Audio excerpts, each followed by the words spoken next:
Wish to welcome you to the Superintendent's Workshop being held in the Joe N. Idolette Jr. TEC. I ask out of respect to everyone, please silence all electronic devices at this time. And also, if you have any material you wish to share with a board member, please give that to our Executive Assistant, Mrs. Moray. She's over there. We will take a break every 2 hours if needed. All right, at this point, I'd like to turn it over to the Superintendent to recognize you. All right, thank you, Madam Chair.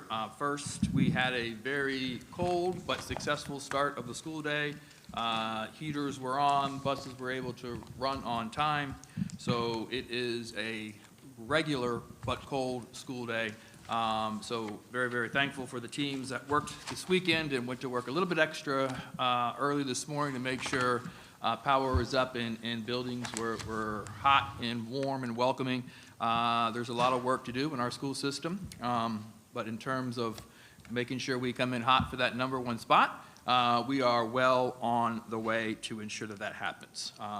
Work to be done, but we have a clearly defined path on how to get there. We do have a number of presentations for the board in order to present and receive feedback prior to coming to the board for approval. Prior to doing that, we have to give away our white hat. We did not do it in January because it was such a quick return, and I want the white hat recipient to have enough time to wear it across the school system from one meeting to the next. And as I say every month and starting to do this, I just really and honestly created a problem for myself because each and every single month, every single one of these individuals go above and beyond to be a recipient of the white hat. So as hard as it is, this month's recipient has pretty much had a different job in the school system for the entire time that she's been here. Every year under the reorg, she just walks in and says, okay, what's my job now?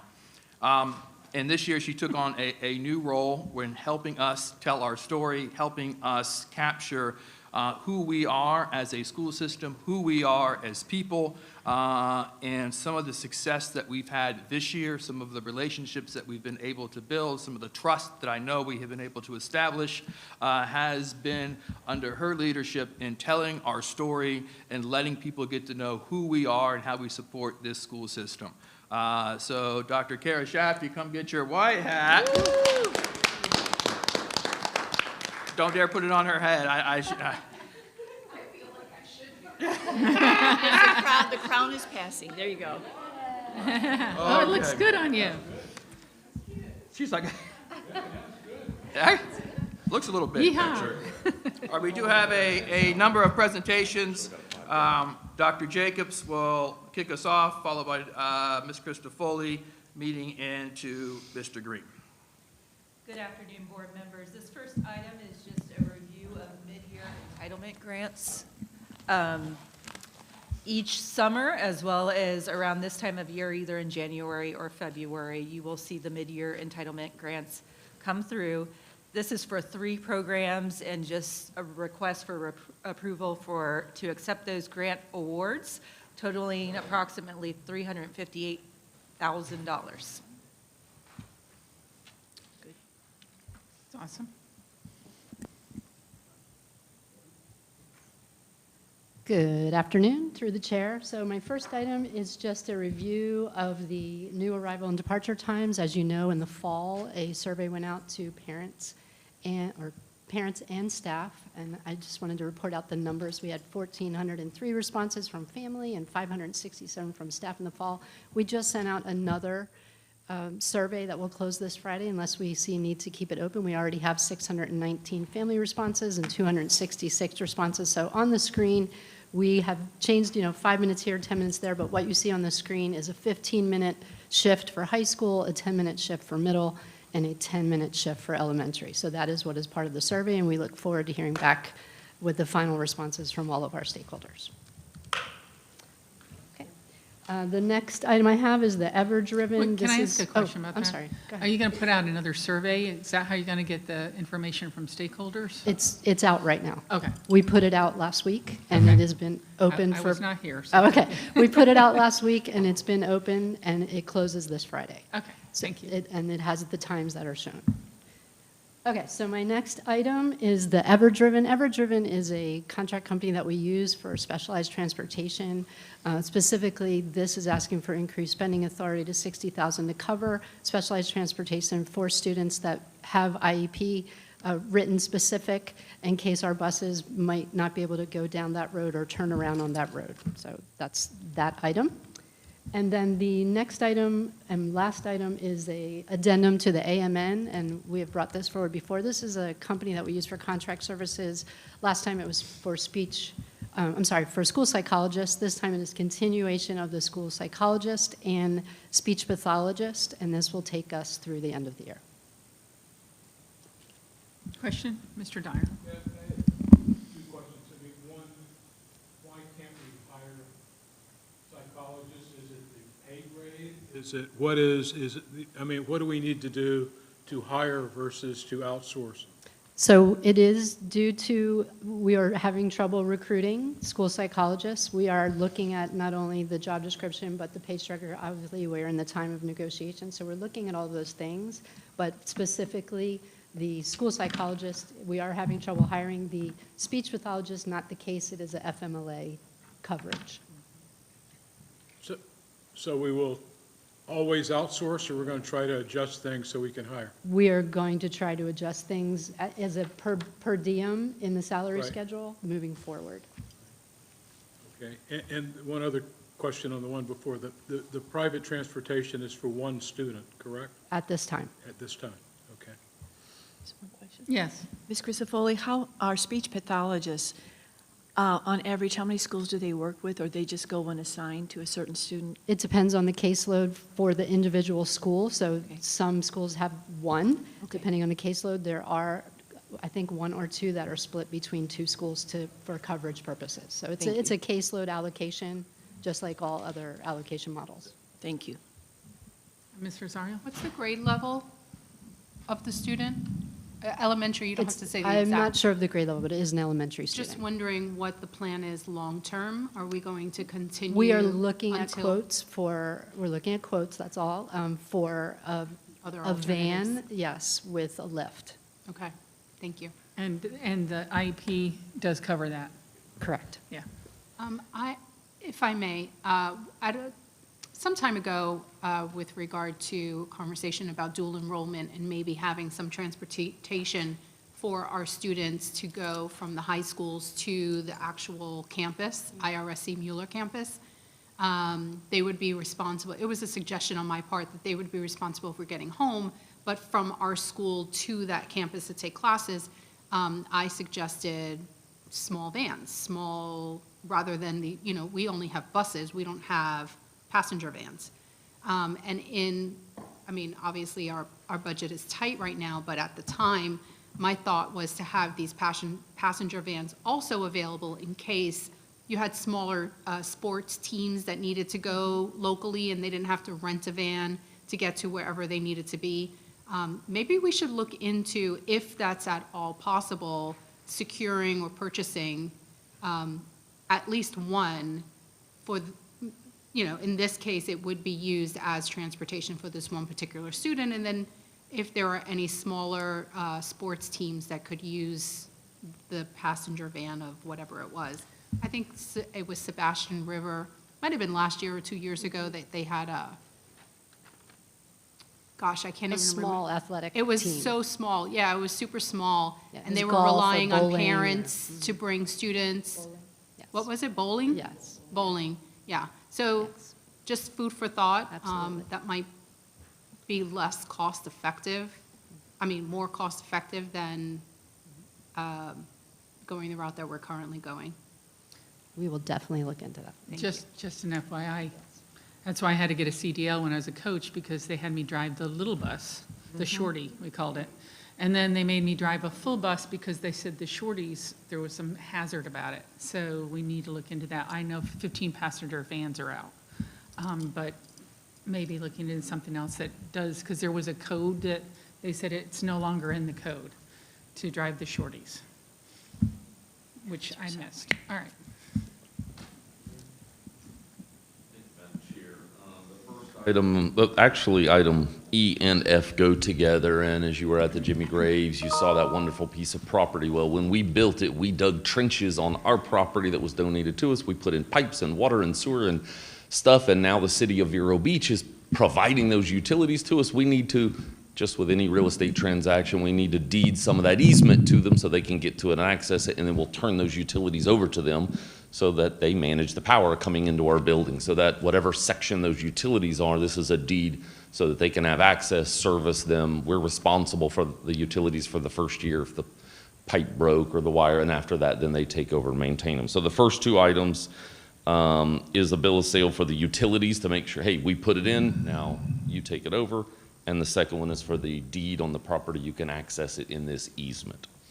Madam Chair, if, point of order, if you wouldn't mind, I'm gonna skip G because that's a presentation that I will do and go straight to H and I.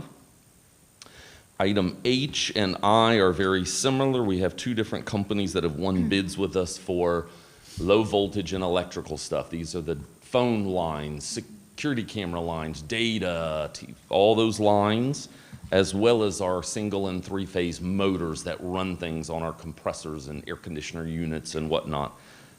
They both were awarded a 3-year contract. That is up. They both agreed to the terms and conditions to extend to the first one of 2-year renewals. So they've agreed to those. So we'll be bringing that forward at a future meeting. Item H is actually a presentation and an update on the health insurance fund. And Madam Chair, if you wouldn't mind, as they pull the presentation up, those of you that know me know my first job in the district was a 3rd grade teacher at Fellsmere Elementary. So this is a lot of information. I would like to approach the screen, present from there, and I know you brought your pointer. Go That is ahead. great. brought the pointer. Heinzer will change the view.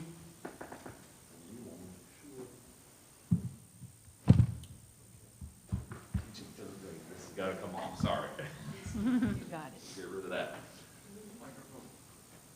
Anytime, You need a microphone. Yep. I will steal Here. my microphone Here. and use it. Here. I have one. Perfect, thank you. You're gonna make my hands full where I can't even use my notes. So just kick me a little bit if I need to move over, Mr. Dyer. So today we're gonna give an update on the health insurance fund and just a little bit of a history. We haven't really talked about the health insurance fund probably in a 10-year period. So prior, back in 2016, there were some similar things happening and the fund went negative and had to right size it, and we wrote some policies and stuff to address that, and we'll talk about some of that today. And then we've gone along and the climate has changed. The landscape in healthcare in general has changed more exponentially than linear over time. So today we're gonna do just an update of the fund so we understand it, some basics of the program. We'll talk about HITEF, the Health Insurance Advisory Task Force. That's just an advisory group that meets every month, goes through all the numbers and digests it, looks for trends, and then makes recommendations. I serve as a non-voting member on that, but they make recommendations to myself and the superintendent for things that we could possibly bring forward to the board if we needed to modify or change something. We're going to talk about fully insured versus self-insured. We'll look at revenue. We'll look at expenses. We're going to look at some historical and predicted trends. So before we go in, I just have to thank my staff and Aon Actuarial Services. There's been a lot of people doing a lot of research and work over the past week and 2 weeks to get a long-term trend analysis so we can really see where we've been and where we're going. We'll look at medical, RX. We'll talk about safe harbor. We'll look at premium and plan design change options, and then action plans and next steps. And I'm assuming that's it.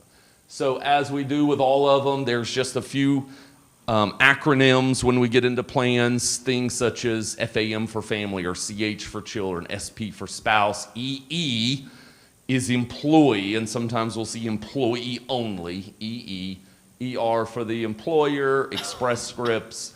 The really confusing one is PY. Most of the time that's prior year, but it also could mean plan year, and we'll talk about our plan year. It's different than a fiscal year or a budget year or a calendar year for that matter. So just a few basics of our program. We're self-insured, and we're going to spend some time talking about what that means versus fully insured. Our PY, or plan year, is October 1st through September 30th. So this past October actually started the new plan year for this year. So if we do changes at the beginning of the plan year, they take effect in October, and then November we start seeing the revenue come in from that, or expenses going out. Since we're self-insured, we have to use providers to do some things for us. We use Florida Blue to do our medical claims and insurance billing. We use Express Scripts for our prescription coverage. Our consultant for actuarial, actually it's a long list of services that they provide, are Aon. That's an international company that really consults around risk managing and managing risk. And we have an on-site employee health center, which we leverage Proactive as a vendor to manage that for us. HITEF, just to be sure, HITEF is one of those things that meet every month. They meet and they go through numbers, and there are members from IRCEA, from CWA, from non-bargaining, from district staff, from retirees. It's a cross-section. It's in your policy that we have it. It's an advisory board to say, hey, we've been meeting, we've been looking at it. Aon comes and serves as our consultant during those meetings and meets with us once a month. They'll have one in person and 3 or 4 on the screen, from actuarial to prescription to medical, to make sure we go through. Many of the members on that team have been doing it since longer than 10 years, since the first time. So people from transportation, people from finance all sit on that advisory board. But their purpose is to meet regularly, review that, and then make recommendations to the superintendent or designee to make sure that the fund is solvent and provides the best care we can to our employees. So what is the difference between a fully insured and a self-insured plan? And here's the best way I can explain it. With a fully insured plan, you're going to pay a vendor, an insurance company, to manage all that stuff for you, and they're going to build a profit in, and they're going to say, what's my risk? And they're going to build in for that risk. They're going to design a plan to you, hand it to you, and say, here's your rates and here's your plan. And you're going to say, okay.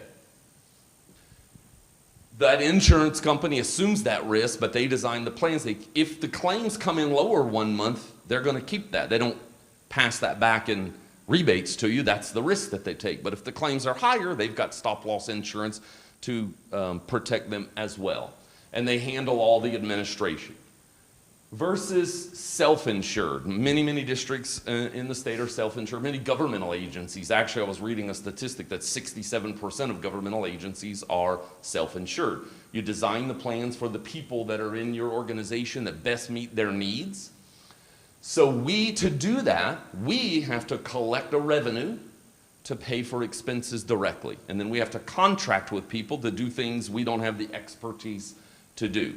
We assume the risk that if there's high claims, we'll have to pay those, and we use something called stop-loss insurance that we'll talk about to protect us from really high claims. And then we design plans that meet the needs of employees, and we have 3 different plan designs currently. And then we leverage third-party vendors. We leverage those vendors to process. When you go to the hospital and you file an insurance claim, we leverage Florida Blue to do that. And we bid those out. Aon helps us bid them out. We have a cycle of when we bid out to get the best pricing from United or Cigna or Florida Blue, whoever can give us the best pricing in doing that. We have stop-loss insurance. So once a claim hits $250,000, they're going to kick in and pay what's over that to keep, a cancer claim could be a multi-million-dollar claim and could wipe a fund out in overnight, a couple high claims. So we use stop-loss insurance, which has a premium to it. And when people pay in their bills for health insurance, they're paying for that premium to protect the fund. We use a consultant, Aon, to provide all of our actuarial. We'll talk about 112. That's a statute that governs us. 112.08 is the statute that governs self-insured plans for governmental agencies. They help us do those filings. There's a 4-page document of the services they provide.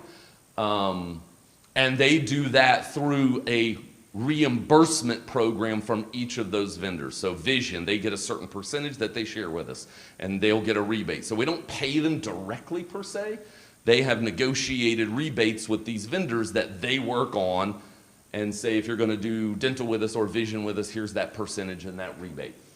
And then we offer an on-site health center managed by Proactive. So we pay them directly, but they hire the doctor, the nurses. They hire, they fire, they manage, they do the stuff. We just pay them directly to do that. Okay? And we'll talk a little bit more about some of those as we go in depth. So again, in simple terms, we have to raise revenue to create a fund. The employee premiums every 2 weeks on their check go into that fund, and the district's contribution every 2 weeks go into that fund. That's the revenue. That's how we collect the pot of money to be able to pay the expenses that we have. So for example, this is what we call our low plan. And when we're talking about high, medium, and low, we're talking about not only cost, but we'll say the richness of the plan. So if you want low out-of-pockets, maybe only $1,000 deductible versus $5,000, you're gonna buy that benefit. So the more rich plan offers more benefits, costs more.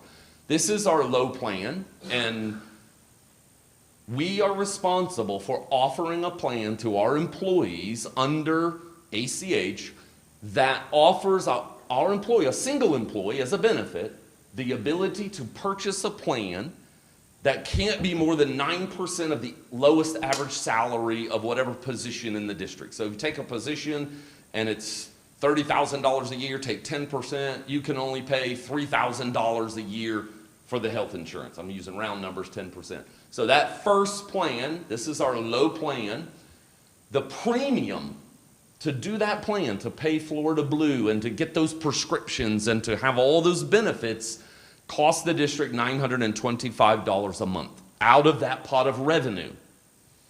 Okay? So we need to collect that money. And on that plan, there's about 446 members of our employees that are on that plan. So it's over a quarter of our employees are on that first plan. The district contributes $885 a month as an employee benefit. It's not a health insurance benefit. It's not a family benefit. It's a benefit to an employee for working here. You always talk about salary and benefits. This is a benefit of working here. So when you multiply that out times 12, that's $10,620, which is not taxed like your payroll. Like if you got salary, that extra $10,000, you'd be taxed on it. This is a non-taxed benefit to offset your health care costs. So our current plan would leave the employee a cost of $40 a month. So if you take that 925 times the 450 people on it, and you multiply all of those out, all of our plans bring in the $23 million that makes up our fund. And we'll look at that in a minute. That's our revenue coming in. You'll notice that the district monthly contribution from the board is the same no matter what plan you pick.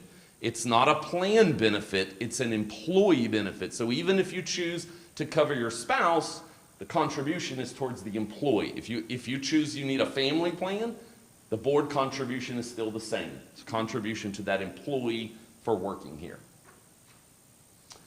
So then we have to take that revenue, that pot of money, and pay directly for those medical expenses. We're not fully insured. We don't have a company doing that for us. We have to pay those bills. When somebody goes to the doctor, somebody sees a specialist, somebody has chemotherapy, somebody goes to our employee health center, and then in all those third-party people, there's administrative costs to Express Scripts and to Florida Blue that we have to pay. And those all add up to our expenses. And it's a very, at a high level, it's a simple formula. Revenue has to match expenses. If revenue is higher than expenses, you have a little savings and you build what's called a fund balance. You're collecting more dollars than you're spending. And then you use that fund balance for an unexpected cost or expense. If you are collecting less than your expenses, then you start burning the fund balance down. So I don't expect you actually, well, I had a picture of a graph there. Is there a chart there? Pie chart? So in the budget book, I'll show you real quick, thank you. In the budget book, you remember we passed a $420 million, and it had a chart, it had a pie chart that broke those down, right, into funds. So I want to be very clear. $420 million budget has individual funds, and around that is our general fund. That's the core. That's our operating fund. Let's use extended day as an example. Extended day is an enterprise fund. We have to charge people money to provide a service of providing before and after care so they can get their child to school and still go to work. And then we have to pay the people that monitor them and that provide activities. If the cost of those people go up, salary, benefits, we have to raise additional revenue. But in the middle of the year, I shouldn't say in the middle of the year, every day of the year, we don't adjust somebody's rate. We don't say expenses went up this month, let's raise you're going to pay $25 today, you're going to pay $24 tomorrow, you're going to pay $27. We set a budget, we set a rate, and we monitor it. That fund could end positive or negative. Our general fund is required to cover those negatives. So you'll know there's a state statute that says you have to have a 3% general fund. And after the last health insurance and the Great Recession, actually, when we were here, this board took action to say we're not going to, because if we're at 3%, it's kind of too late. And you have a board policy that says you have a 5% general fund balance, meaning unspent dollars, unencumbered dollars compared to revenue. Okay?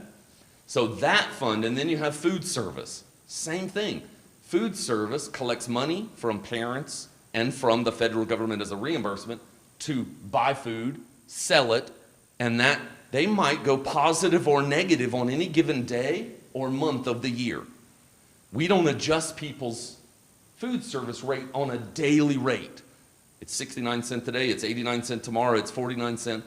If they land in the negative, if our expenses, inflation, we have product costs go up, at the end of the year, if they're negative, the general fund does an inter-fund transfer to cover it, and we readjust the rates or the expenditures to pay that back in the next year or to balance the fund. So the general fund is what's liable for all the others. But within the funds, they can go positive or negative. And we're on an accrual counting method, not a cash method. So you won't see that in real time. It's not like I hand cash and then my bank is empty. It's the bills are coming in 60 to 90 days and we're doing projections and accruing what those balances are going to be. Statute 112.08 governs governmental self-insured plans. And what it says, very simple, it's very brief, it's about 2 sentences. It says that the governmental agency, to be self-insured, will have to pay any valid claim older than 60 days. What does that mean? And how does that become safe harbor? The word safe harbor is a general term we all use on any fund balance to say, if you're getting out of a storm, you go in somewhere that's safe, right? A safe harbor. Fund balances are your safe harbor. It's a place to make sure you have a cushion to handle unexpected expenses. In the health insurance fund, so just like the extended day in the food service, the health insurance fund collects premiums and pays bills. And we set that at the beginning of the year, or you can set it at the mid-year. You can do beginning or mid-year premium increases. But on a day-to-day basis, we don't tell someone, hey, we had a lot more people go to the doctor yesterday. We need to collect more money tomorrow. And your health insurance rate out of your paycheck go up and down every day. We don't do that. We budget, we plan, we set a rate, we monitor, and then we correct or course correct as we go along. When you do your 112 filing to the state, it's a large packet. Aon helps us do that. When you send it in, they're going to reply back, you don't have 60 days of claims in your fund balance. And when you read an Auditor General, they've interpreted that statute, they've implemented it as having 2 months of claims in your bank account, if you will, in the health fund, and the statute actually says tied to your general fund. You will make sure that if that health fund goes negative, you'll pull it from the general, you'll do just like we do with food service until you raise the revenue to balance that out, okay? So two months of claims currently, and we're going to look at some history. Currently, right now, our claims are about $2.3 million a month.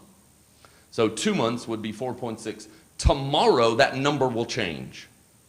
The amount of safe harbor is a point in time. You have to, what day is it? What's our claims that we have out there? So it's not a hard-coded number that stays the same. So we just talked about it. Collect more than you spend, we have a fund balance.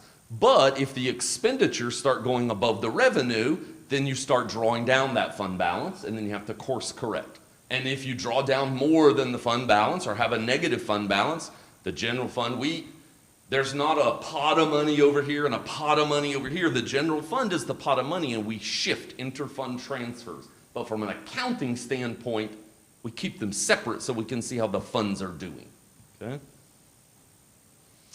So let's look at some trends of where we've been. This chart, and I don't expect you to understand all of these and all of these, but I want you to look at the trend. Look at the squiggly line up and down, and just know these are month by month, and it skips every month just because you can't fit it. From January of 2017, and we just got the latest data for December, well, actually, that's through 11/1 of 2025.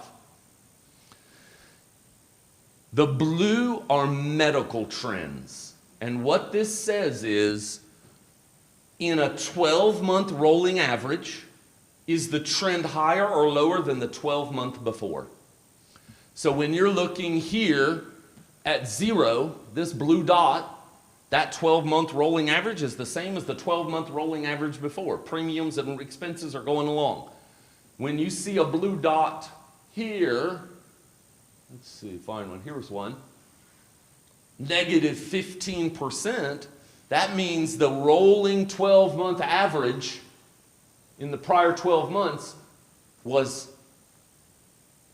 15% lower than the 12 months before. So you can see a trend and say medical claims are trending lower than the year before. Orange are your prescriptions, and gray is the total. So as you look at this chart, you look at trends over time. Just prior to this, the fund was $5 million negative.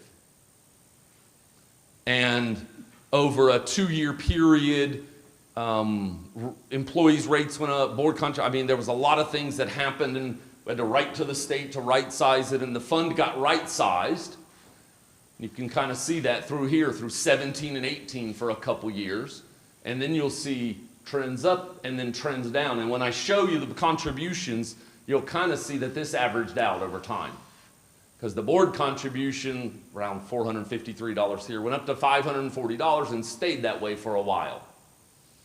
And then if you start putting things on the map like COVID, you're coming over here in 20 and you're drawing a line up, and then we're not going to the doctor, we're not in session, things are happening, and this does not mean it's the exact cost. It means the costs were 15 to 20% lower than the year before on a 12-month average. And then you see, and I think we were probably closed from March through the summer, came back the next year in like a phased approach, and then you'll see a shift in the medical. Now, medical and prescription together are expensive, but bar none, medical expenses are more than prescription expenses. So when you have medical expenses that are 40% above the year before, that's huge. And then you'll see it come down, and then you'll follow prescriptions, and you can go research lots of things. GLP drugs way over here, but they kind of, really hit the market and sales here, so you'll see some prescription costs. But then you'll see medical. And you'll see how quickly, within a month or 2 months' time, those claims are down. And then here you'll see a dramatic drop. And in a minute, I'll compare another chart. During that time, the fund balance grew to $7.8 million. The safe harbor was about 4.3 at the time, and HITEF was looking at that saying, okay, now we've collected too much premiums maybe. However, we have I don't want to call it a policy, it's not a policy. We have an acting way of work within HITEF to have 2 times safe harbor. It's like having 5% instead of 3% fund balance. Because if you're at it, you're already eating away when it starts going down. So 2 times safe harbor would be around $9 million. We were bumping that and considering what's called a premium holiday. We've done that in the past where if we start collecting revenue and the expenses are going down, then we need to give some money back to the people that are putting it in the fund. And maybe in March, no one would have to pay a medical premium. Back then, it was probably $1 million, $1.5 million a month, so that would draw $1 million of the fund balance down if we did that. Does that make sense? And after reviewing it, we said, no, we're not quite at 2 times safe harbor. Let's hold tight. Let's see how the trend goes. And this dramatic decrease in the 12-month average of cost compared to the 12 allowed the fund to put close to $8 million in that fund balance. And we're going to look at some revenue charts in a minute. And then you'll see a dramatic, exponential, and very short time. We're talking about a month and 2-month period here. Not a year, not 10 years. We're talking about a month and 2 months, and then a leveling off. And when I go to the next chart, you'll see on 10 of 24, we did a 6.8% increase to the fund here, which if that would have leveled off, that was anticipated to match revenue to expenditures. And then that year keeps going, and what happens from here to here? It spikes up to an all-time high of 50% higher 12-month trend than the year before. And when you look at the time frames, you're talking months here, not years. From January of 20, so we're talking just last January, February, March, April, coming in to this plan year, which was October of 25, when we did an 18.5% increase to make up for what the trend was showing. Okay? So the reason I put this slide directly behind it is you can kind of, if you took all those squigglies and averaged them out, in 2016, the board contribution was $453 per employee per month. That's on the health plan. And it went up to $540, and for 1, 2, 3, for all those years, that premium stayed the same. And most of these years, the percent increase of the board and employees have stayed the same. And we'll talk about how a percent increase on the board contribution is much, much higher than a percent increase on the employee contribution, because the board contributes currently about 67% of the revenue to the plan, and we'll talk about that. But then you can see that even though that high spike and that low spike averaged out, you can see how that's kind of followed that trend over time. With the 885, and what's important to keep in mind, that amount started last October. So the revenue for that has only been coming in since November, December, and that's the latest data we have to share with you, November, December, and now we're still reconciling January that just ended. So if we take and annualize those premiums, that $885 a month, or way back that $453 a month, or that $540 a month, and we multiply it by the number of people in 2017, that was actually $540 a month per employee, times 12, times the number of employees, which back here, there were probably close to 1,900 people on the plan.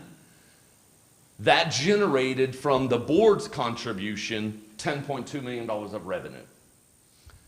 The employee contribution, whichever plan they picked, generated $8.3 million. And at that point, the board's contribution was around 55% of the total premiums coming in.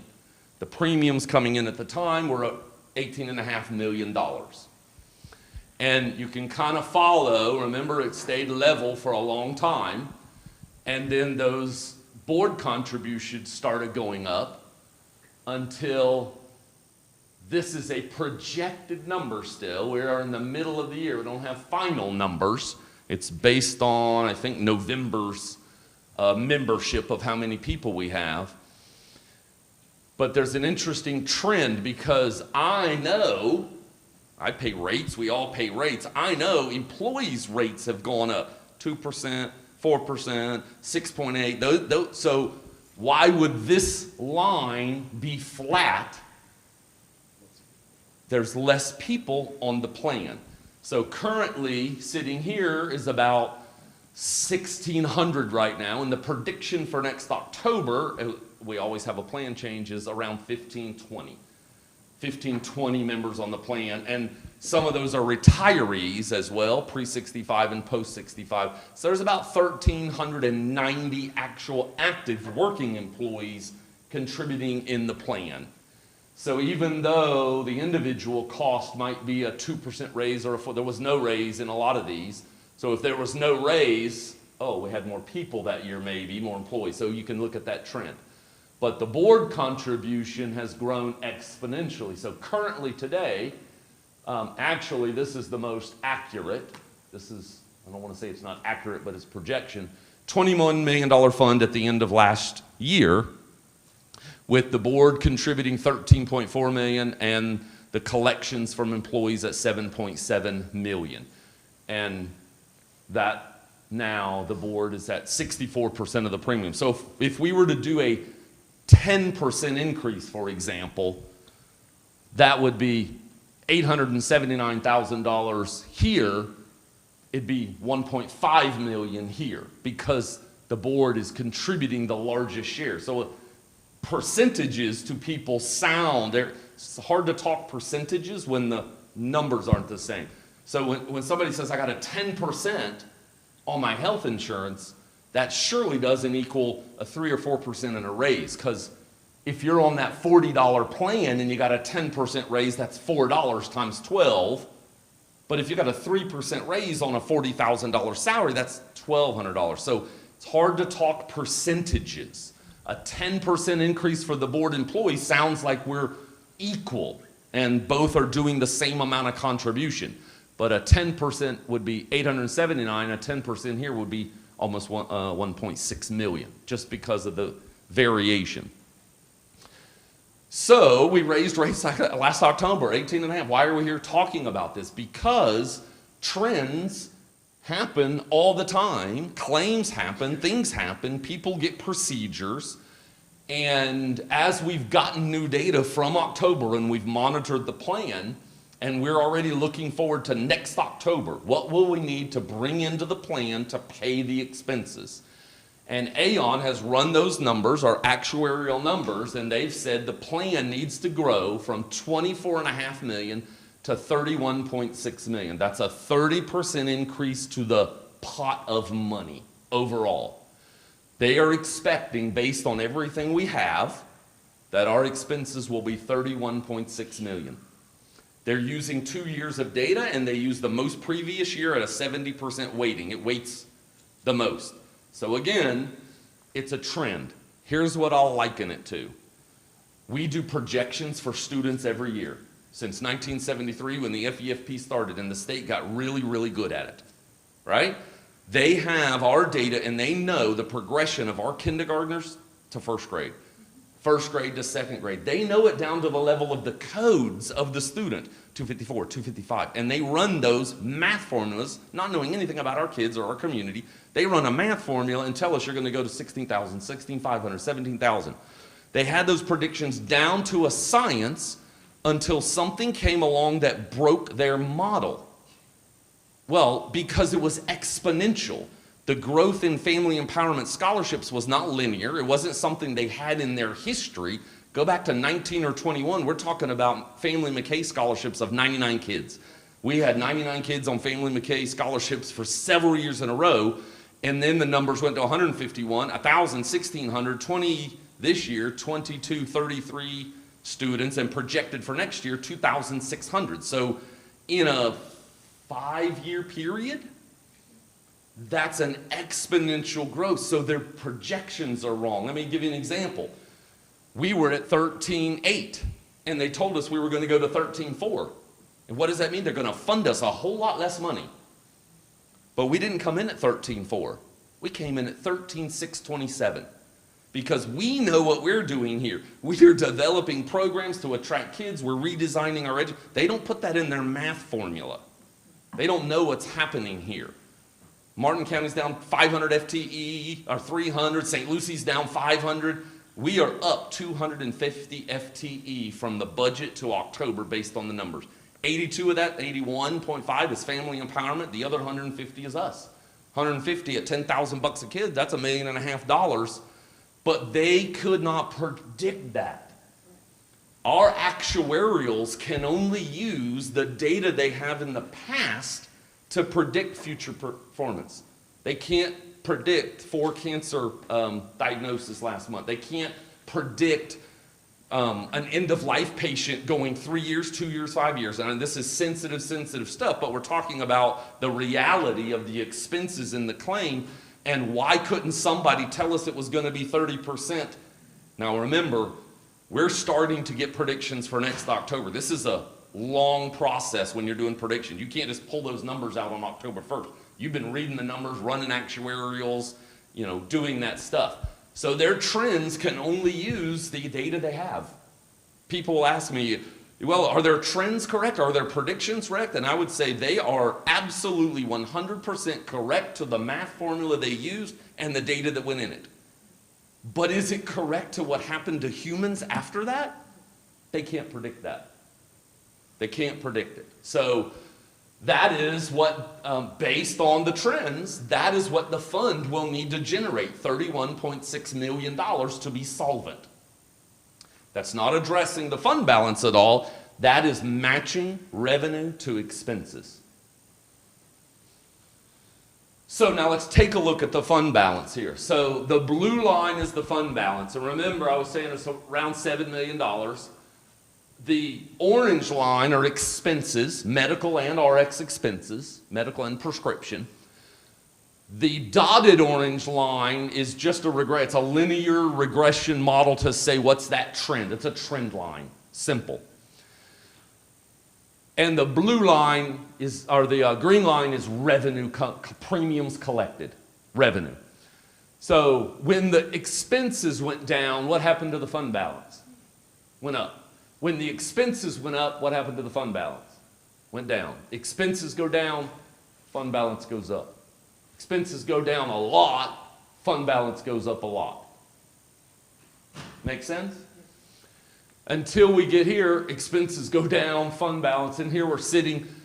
We are now a year and a half ago, not 10 years ago, we are a year and a half ago.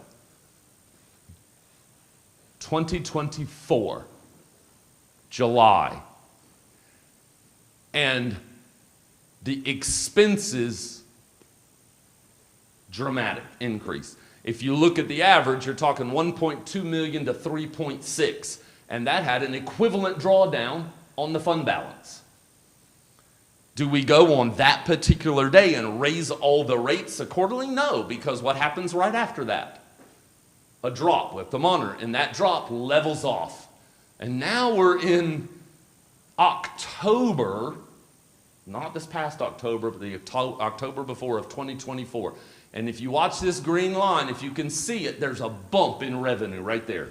The green line goes like that. Because on 10/1/24, based on these trends, we implemented a 6.8% increase to match the revenue to expenditures. And we're close. Even expenditures comes back down. It's close. We're right there.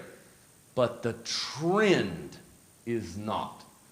The actual that we're monitoring month to month is saying okay, but the trend is not.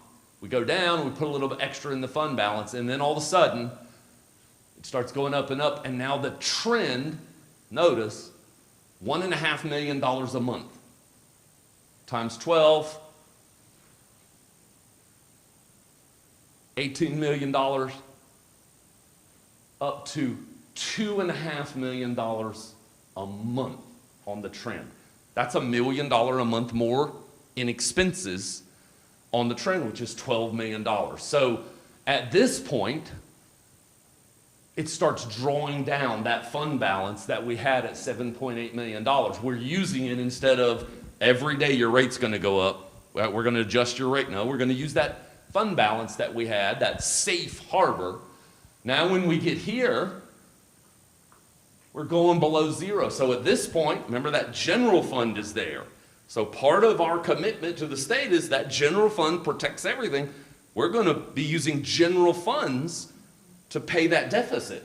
That's how that 112 works. If you go negative, if you go positive, you build up a fund balance and you could do an interfund transfer and pay it back like we did with food service. And now, if you look here in 10/1 of 25, what do you see? Another jump in revenue, and it's larger. We did an 18.5% increase because that's what the trends are telling us we needed to do. And if you look at an expense level, we came close. But the trend is not going down or leveling off. We've been monitoring the data now since this was last October. Last October. That revenue doesn't start hitting until November. So we're talking November and December. We're coming out back after a break monitoring saying, it's a great prediction based on the math formula, but it's not what's happening to humans in Indian River County. So what's happening to humans is a different trend than the math formula. We need to really dig in and start making, so that revenue has only been collected for November and December and now January, which we don't have all that balance. And currently today, we have a negative fund balance. We have a $235,000 negative fund balance in the health fund. Doesn't, bills are coming in and we're paying. Doesn't mean there's no money to pay the bills. It means when bills come in, the next time we're going to get revenue next month. We're going to bring in all those premiums and that'll jump it up. And then we're going to spend it. And then so it fluctuates on a day-to-day basis. We're not getting any revenue today because a paycheck didn't go out. So the fund balance will decrease, and then we'll get $1 million of rebates for prescriptions. And then it'll go up to a positive fund balance. What we have to project is what's it going to be on June 30th when we do our AFR, when we finalize out. And currently that projected fund balance is projected, if all the trends stay the same, to be negative $1.7 million in the health fund. So why is this happening so quickly? Well, I want to be very, very careful because I don't want to compromise individual people's health care, so I'm going to speak in generalities. But we have had lymphomas, leukemias, liver transplants, heart transplants. And there's drug therapies, and there's new drug therapies that weren't there before to treat some of these conditions that have higher medical costs than ever. You'll pull up any article on health and you'll see the inflation rate that's happening on all those costs on prescription and on medical trends. So that cost from October, which is not leveling off. It's not following the experience curve. It's continuing to increase. So the health insurance fund, you saw, went from 23 million to 30. It needs to bring in an additional $1.7 million of revenue next year. That's from next October to the following September. 7.1. 7.1, thank you. 7.1 million to get to that 30 million. And that would match revenue to expenditures. But the general fund next year, you would want to put your safe harbor in a place where the general fund is the cushion but not the source. So to do that, you would need to put back 4.6 million. You don't have to do that overnight. You have to submit to the state a plan every year of how you're going to do it. Right? And the plan has to say, you're going to raise rates, you're going to change the plan, you're going to be actuarially sound to be able to provide that level of funding. And it's just a direct correlation. I believe the projections for medical are about 3.9 million, prescriptions are about 2.1 million, and the rest is smaller stuff. to provide the clinic. You know, people get raises, so you got to have a little 8% increase for this particular thing, or you got to have an increase in the small stuff.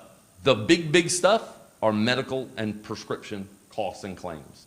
That's the largest portion of anything that's going up. So as we talked about before, that monthly contribution is an employee benefit, not to the family plan or the spouse plan or the child. It's an employee benefit for working here. If you look at those benefits annualized to, these three are exactly our size, Martin, Citrus, and Charlotte, and St. Lucie is nearby, so we have a nearby larger school district and three very similar sizes. So in Martin County, the board's contribution a month times 12 is $6,500 for that employee. In Citrus County, it's $7,200. In Charlotte, it's $7,300. In St. Lucie, it's $7,600. In Indian River County, that contribution is $10,620. So for every employee we hire, no matter what position, if it's in the federal fund, if it's in the food service fund, if it's in the health fund, any employee we hire, we have to budget and have $10,620 per employee of non-tax. It's not income, so it's we could match $6,500 in Martin and have $4,000 to put in additional raises. It's one way or another, but this gives the employee a tax incentive because it's not income. It's offsetting medical bills, which makes that $10,600 or that $4,000 difference more valuable than $4,000 because you're not paying income tax on it, if that makes sense. So in looking at all of that, on the left are our current three plans at a high level, the various deductibles, the various co-pays. That's our existing. And if you look, and I've looked at many other plans, you'll pull up districts and their deductibles are $11,500 on some of those families, or even $15,500. But if you look back at the chart of that long period and a $7.8 million fund balance, we were able to provide rich plans for a long period of time at those rates. But as you've seen, the medical and prescription costs are growing exponentially. So you can do one of two things. You can raise a premium to collect the money, or you can design the plan differently that generates dollars. Design plan generates less dollars than premiums, okay? So for example, on the right, and it says scenario 8, and I left that on there, and it doesn't have a lot of context to you unless you've been in high-tech the last few months, back and forth with running multiple scenarios. No, this doesn't generate enough money. This doesn't generate money. Look through this ortho, look through this, look through that. What it would be if we upped this? What if we upped that? And after 8 scenarios, the plans on the right are what HITEF has recommended this last month in January when they met, that the plan design changes for next year would increase the co-pays. So now we're talking, I'm going to pull out my 3rd grade pointer that we used. Individual deductibles going up $500 depending on the plan you're on. Individual, $3,000 to $3,500, $2,000. So a $500 deductible increase on individuals and a $1,500 family from $3,000 to $45,000, $6,000 to $75,000, and $9,000 to $10,500. So everything on the right in yellow is a change from our current plan. If it's in white, it's not a change. That's twice a month, right? Well, this is just your deductible for the year. Deductible. This is your Sorry. deductible Okay. for the year. Good. Max out of pockets going up $500. And then the family max out of pocket going up $1,000, $1,000, and more than $1,000 on this plan. As you go down, you'll see primary care office visits up $5 or $5, specialist visits up $15, urgent care up $25 or $10, depending on the, and again, we've run these numbers 8 different times to say, what if we did that? How many people would shift over here and then put it back? There's designs that say when you make these changes, you'll get a certain amount of revenue out of it, and you'll get a certain amount of people that'll stay on the plan. And then one of the things that the bigger changes are down here in the formulary and specialty individual month and your mail away, like your 3 months. And you'll see that some of those are double or 2.5 times higher. So that is collecting extra revenue for formulary brand things. Ozempic, Wegovy, Humira, for all those brand things will now collect more revenue to offset their expense in the plan. So all of these plan changes are estimated to generate $565,000 over the October to September 30th. Now, if you remember, we needed to collect $7.1 million to match revenue and expenditures. That plan design, scenario 8, which started at only $100,000 and $300,000, that generates $565,000. The premiums, so just be very, I want to be very, very clear. We're not talking about board or people or anything. We're talking about the premium, the amount of money that plan costs us to have. Currently, that plan costs us $920. We're going to collect $925 to pay for that plan. 446, okay, that's right. 446 employee only, not covering spouse, children, family, on that plan. That premium is going up $36 a month. That premium is going up $36 a month. A 30% increase, but again, it's hard to say percentages on those. When you come down to an employee covering a spouse, we have 42 of our active members on that. That premium is going to be up to $2,042 or $554 more a month to collect a premium to cover that particular plan and the spouse's claims. Employee, not a spouse, but just children on the plan. This is spouse, no children. This is children, no spouse, is going up $531. And an employee and a family is going up $23.61 to $23.61 or a $707 a month increase in the premium to generate enough revenue to pay for the expenses in the fund. This is the middle plan. So again, you're paying more money for the plan to get richer benefits, less deductibles, less co-pays, less out-of-pockets. People make those decisions based on how they use the plan, how their children use the plan, who they're covering. The current monthly premiums are on the left. These are what HITEF has made a recommendation that they would need to be to get to $31 million at the end of the day in the plan instead of $23 million. So accordingly, employee only. So remember the 446 number. We have about 1,391 plan members that are active employees. So 446, now we're at 660. So half of the employees on our plan are on that $36 increase or this $154 increase when you look at the numbers. And then smaller numbers as we do, but a larger impact. That says the middle plan, right? Yes. And the last one? Then the last one is the high plan. No, the one before. Oh, that was the low plan. Did I mislabel it? Okay. Low So plan the low plan is 36, the middle plan, then if they choose that. is 154. If you're employee only, and remember that's our obligation is to, under 112, is to apply employee only plan. And the board contribution is for the employee benefits. So 446 are going up to $36 if they stay on that plan. 222 are going up to 154. Now, of course, if you're one of these 92 and you're covering a family and you want your copays and deductibles to be a set amount, then it's going up $912 a month. The plan, at this point, this is the plan. It's not the board or a person, it's the plan. And then there's the high plan.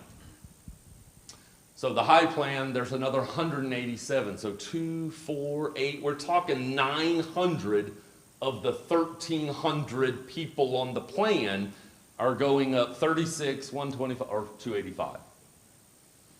And then people who cover other people, 956, 923, or 1154, if they stay on that plan. Bruce, Question, these Yeah. plans are from the old ACA, the Obamacare guidelines? There's not been a change? Now it's still is that what we're, So we have to meet certain things like that, that employee-only plan on the low plan, that meets the ACA requirement of having a plan that is no greater than 9% of the lowest salaried person that's a full-time salaried person in the employee. but it also specifies what the plan must carry. Yes. Which is different, and if you're redesigning plans, there may be things, I understand, that now you don't have to have all the pieces. pieces. And then one other quick point, you keep saying the board contribution. I think that sounds good. It sounds like there's a separate pot of money out there that's discretionary from the board. It is the district operating budget. That budget can go for health care, it can go for salary, it goes for academic materials, it goes for operations of the buildings.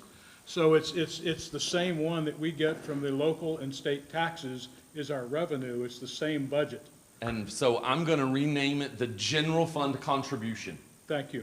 It is the general fund contribution Right. to that. It's the amount the board approves or has to, but it's the general fund contribution to all of these funds. But we approve every expense. That's right. You So- approve every expense in the budget. So it's no different than anything else than a salary increase.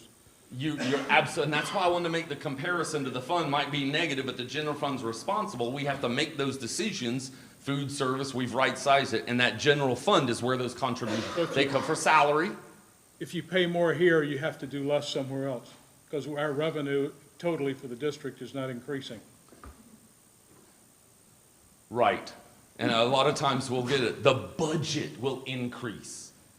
Well, the budget might increase because, for example, if the health insurance fund goes from $21 to $30 million, next year when you look at our budget, it will look $7 million bigger. The budget will be $7 million bigger because the budget is going to budget $30.1 million for health insurance, not 23. Revenue for the general fund didn't increase, but we're collecting more money into the health insurance fund. If extended day gets a whole lot more people in and raise their fund by $1 million, the budget will go up $1 million. That's not general fund dollars.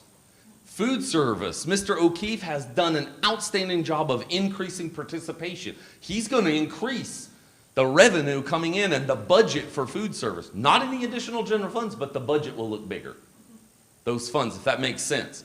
The general fund budget is now, when you look at it from a state level and you take out all of the funding, family empowerment and all the way down, you're talking about $24 million state funding and the rest local. So you take that $165 million, take off $25 million for charter, $25 million for family empowerment.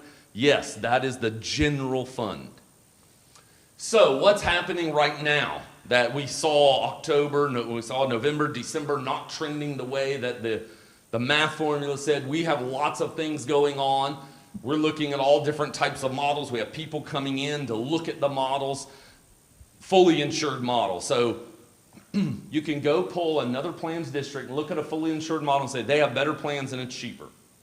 Their plans are based on their rates. Let me use an example, our stop loss insurance.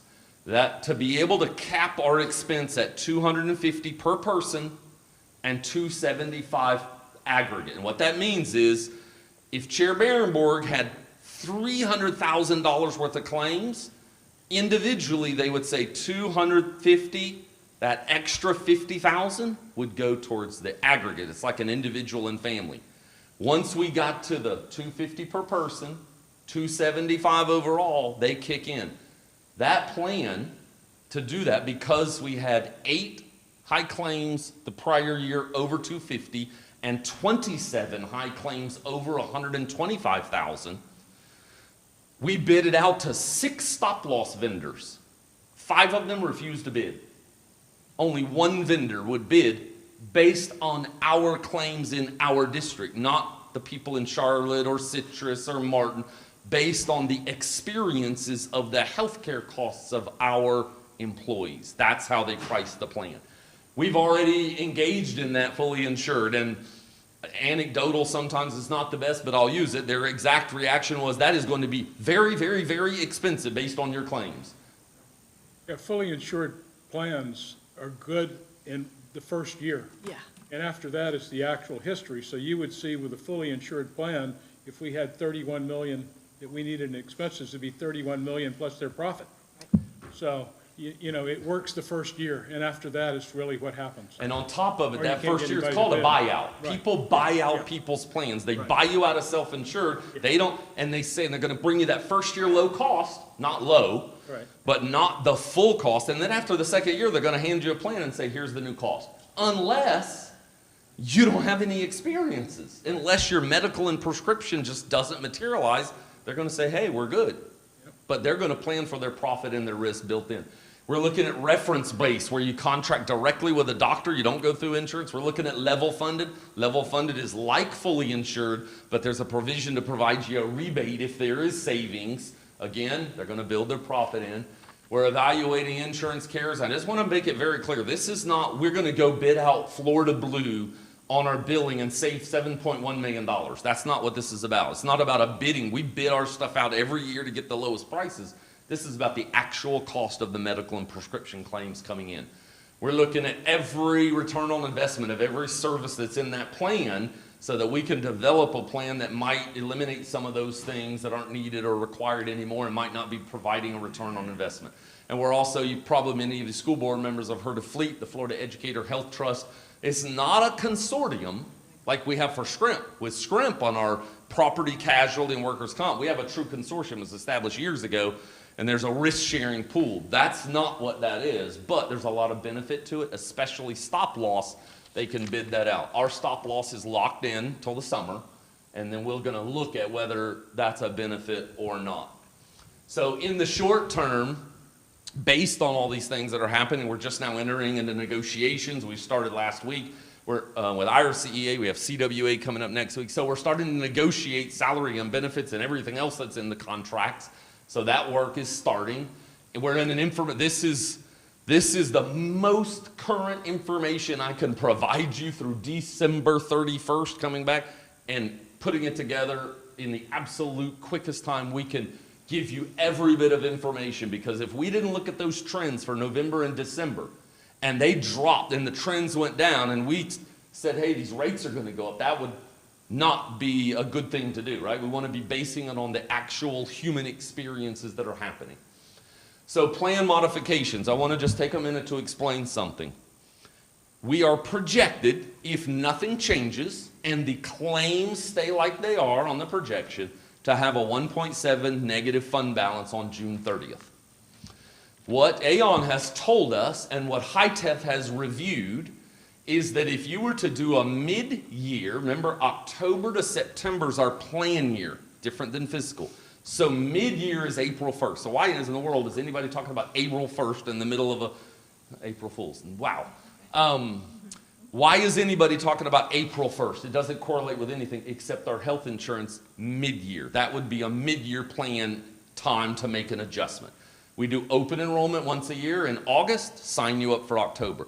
Well, we can do a mid-year plan adjustment called a life event where we change plans or premiums to collect the revenue. Those plan changes that we looked at and those premiums that were presented, the premiums will generate about $567,000 a month. So April, May, and June is $1.7 million. So if we were to put those premiums, no matter who paid for it, if you paid for all, if the employees paid for all, doesn't matter who paid for it, if we collected that amount of premiums from April, May, and June, the fund would end zero and the general fund would not be shifted over to cover it. Does that make sense? Mm-hmm. Then on July 1st, because our plan year is October, July, August, and September would be another 3 months of $567,000 of premiums. That would put $1.7 million back into the fund towards the $4.6 million safe harbor. You'd have 1.7. The plan design changes are about $565,000 or $600,000. That would then add another $600,000. So at the end of the year, you'd end about a little over 2.1 or 2.2, and you would show the state we're halfway back to safe harbor. Probably take a 2-year plan to get back to safe harbor, and we would have matched revenue with expenses. So what we're looking at doing, and we're in negotiations, but one of the things, and we'll discuss today, one of the things that we're looking to do, it's a short timeline. This has happened October, November, December, 2 months. We're here in February talking about it, and this will impact people's lives, is to try to offset that April 1st date and not have that premium fall on employees on April 1st. But is there a way to shift that to July 1st to give people more time to plan? The increase has to come at some point, but when it comes is the determination of how we can offset it. So we're looking at an investment on the behalf of employees to try to get through this fiscal year and then have those rates change.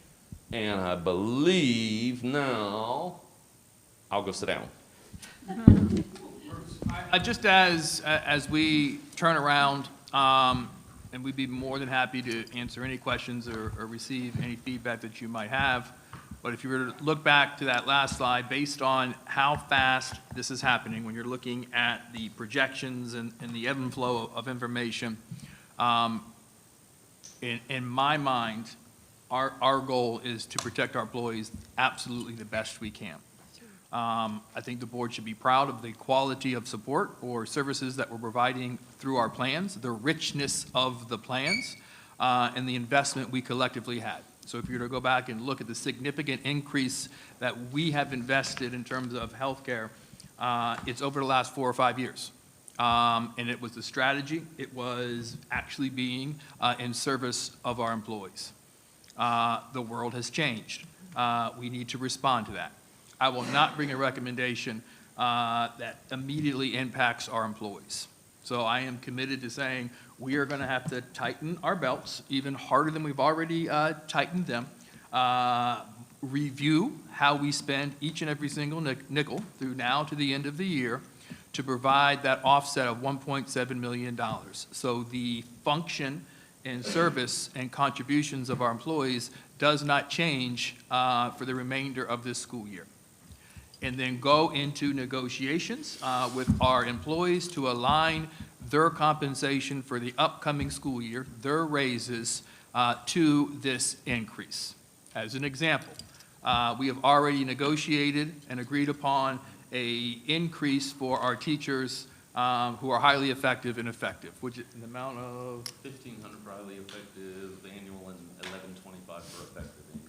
So one of the things that we did in last year's negotiation is say, hey, you earned that money this year based on your outcomes or your evaluation.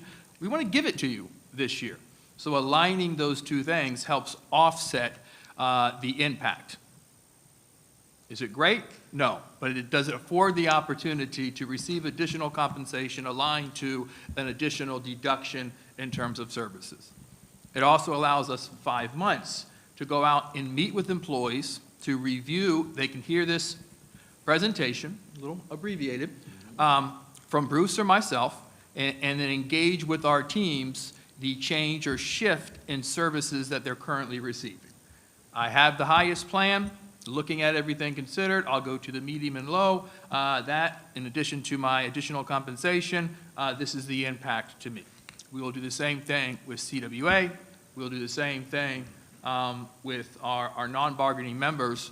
So when we walk into the new fiscal year, we've done everything in our power to offset what is required in terms of right-sizing the fund balance and moving towards a better position, while at the same time doing what we've always done, work hand in hand with our employees to resolve what is a ever-changing, shifting reality for our employees.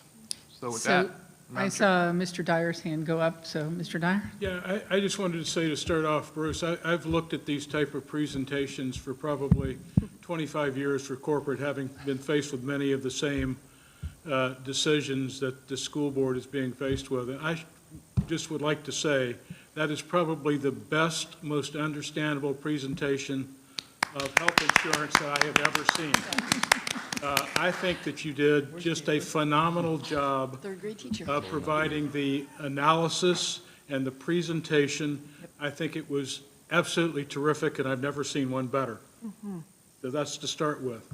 Secondly, I think that we do have to do something probably with the plan design when we get to it. I heard what Dr. Moore said. He's already cut $7 million. We've now cut from consolidating schools at probably another $3 or $4 million. 2.6? Two in year one we'll get. Two in year one. So, I mean, we are doing all we can to find money, and I'm glad that we're putting that towards keeping it the way we can through the end of the year. I would like to say that I think that this brings up another big point, and that is our revenue that we get from the state and from the local government is the thing that is fixed. I think it points out further how underpaid our teachers are. Forget the health insurance for a minute. I look at it kind of total. I mean, even though we're 5th in the state is 50th in the United States. So we are totally underpaid. And I think that we need to do something to try to do more revenue. We've got an A district. We have a district that is accountable to student results. We have a district that is innovating. And I think that we need to do something to get more revenue, meaning probably another millage request to be able to pay our teachers adequately. Because this is going to be never ending. Health insurance, until they basically change what we have to cover, is never going away. And I think that it's something that we need to do. We've got a district that is on fire, that is innovating, that's doing great things. We need to pay our people correctly. And this just points out how badly Florida, and even though we're doing better than the state as a whole, I mean, it's great. We're ranked 5th, but we're 5th in the state. So at least we're keeping up with that. We're trying to pay our teachers as fairly as we can, but we need to do something to increase the revenue so we can treat people right and so we can innovate. So that's my point. Dr. Jones? I would concur with Mr. Dyer, Mr. Green. That was wonderful. I reviewed the PowerPoint several times this weekend, and I made a few comments. Dr. Moore saying that you and Mr. Green will go out to the schools is so impactful, because people are starting to hear this, and I think it's important that we talk to them. I'm glad you're involving the IRCEA and CWA, because, you know, we are self-insured. It's our people taking care of our people.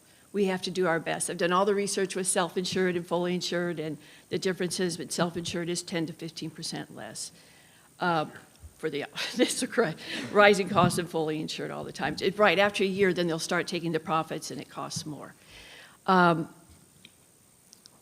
Again, just working together with our employees is important. And what Mr. Dyer just said, I didn't have that on one of my notes, but it's so powerful. We're at the bottom of the totem pole for per pupil expenditure. And as Dr. Posca said, when we look at our numbers, they're going lower. I mean, they're going lower because we have lower students because of family empowerment. Now, I've said 100 times I'm for school choice, but this affects us in many, many ways. And we're seeing that effect here in insurance. And I know I was not on the HITEF committee, but when I came back to the district after I was in Gainesville, I went to a few of their meetings, and they're very conservative. They are really looking at how we can work together so that it doesn't cost us a lot. When you look at what the board is contributing compared to other districts around us, I think we're doing a pretty good job. But again, it's coming from that general fund.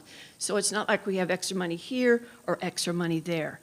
I'm glad our FTE is up a little bit. Hopefully it stays that way, you know, and we can get that 1.5 million, but that's just a drop in the bucket for what we have to do.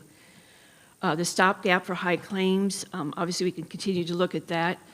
But when we look at, if someone said, I want to compare it to other districts, you really can't compare because it's based on actual medical expenses. Is that correct, Mr. Green? Yes. Okay. When I took the notes from the PowerPoint, I want to make sure I didn't get it wrong.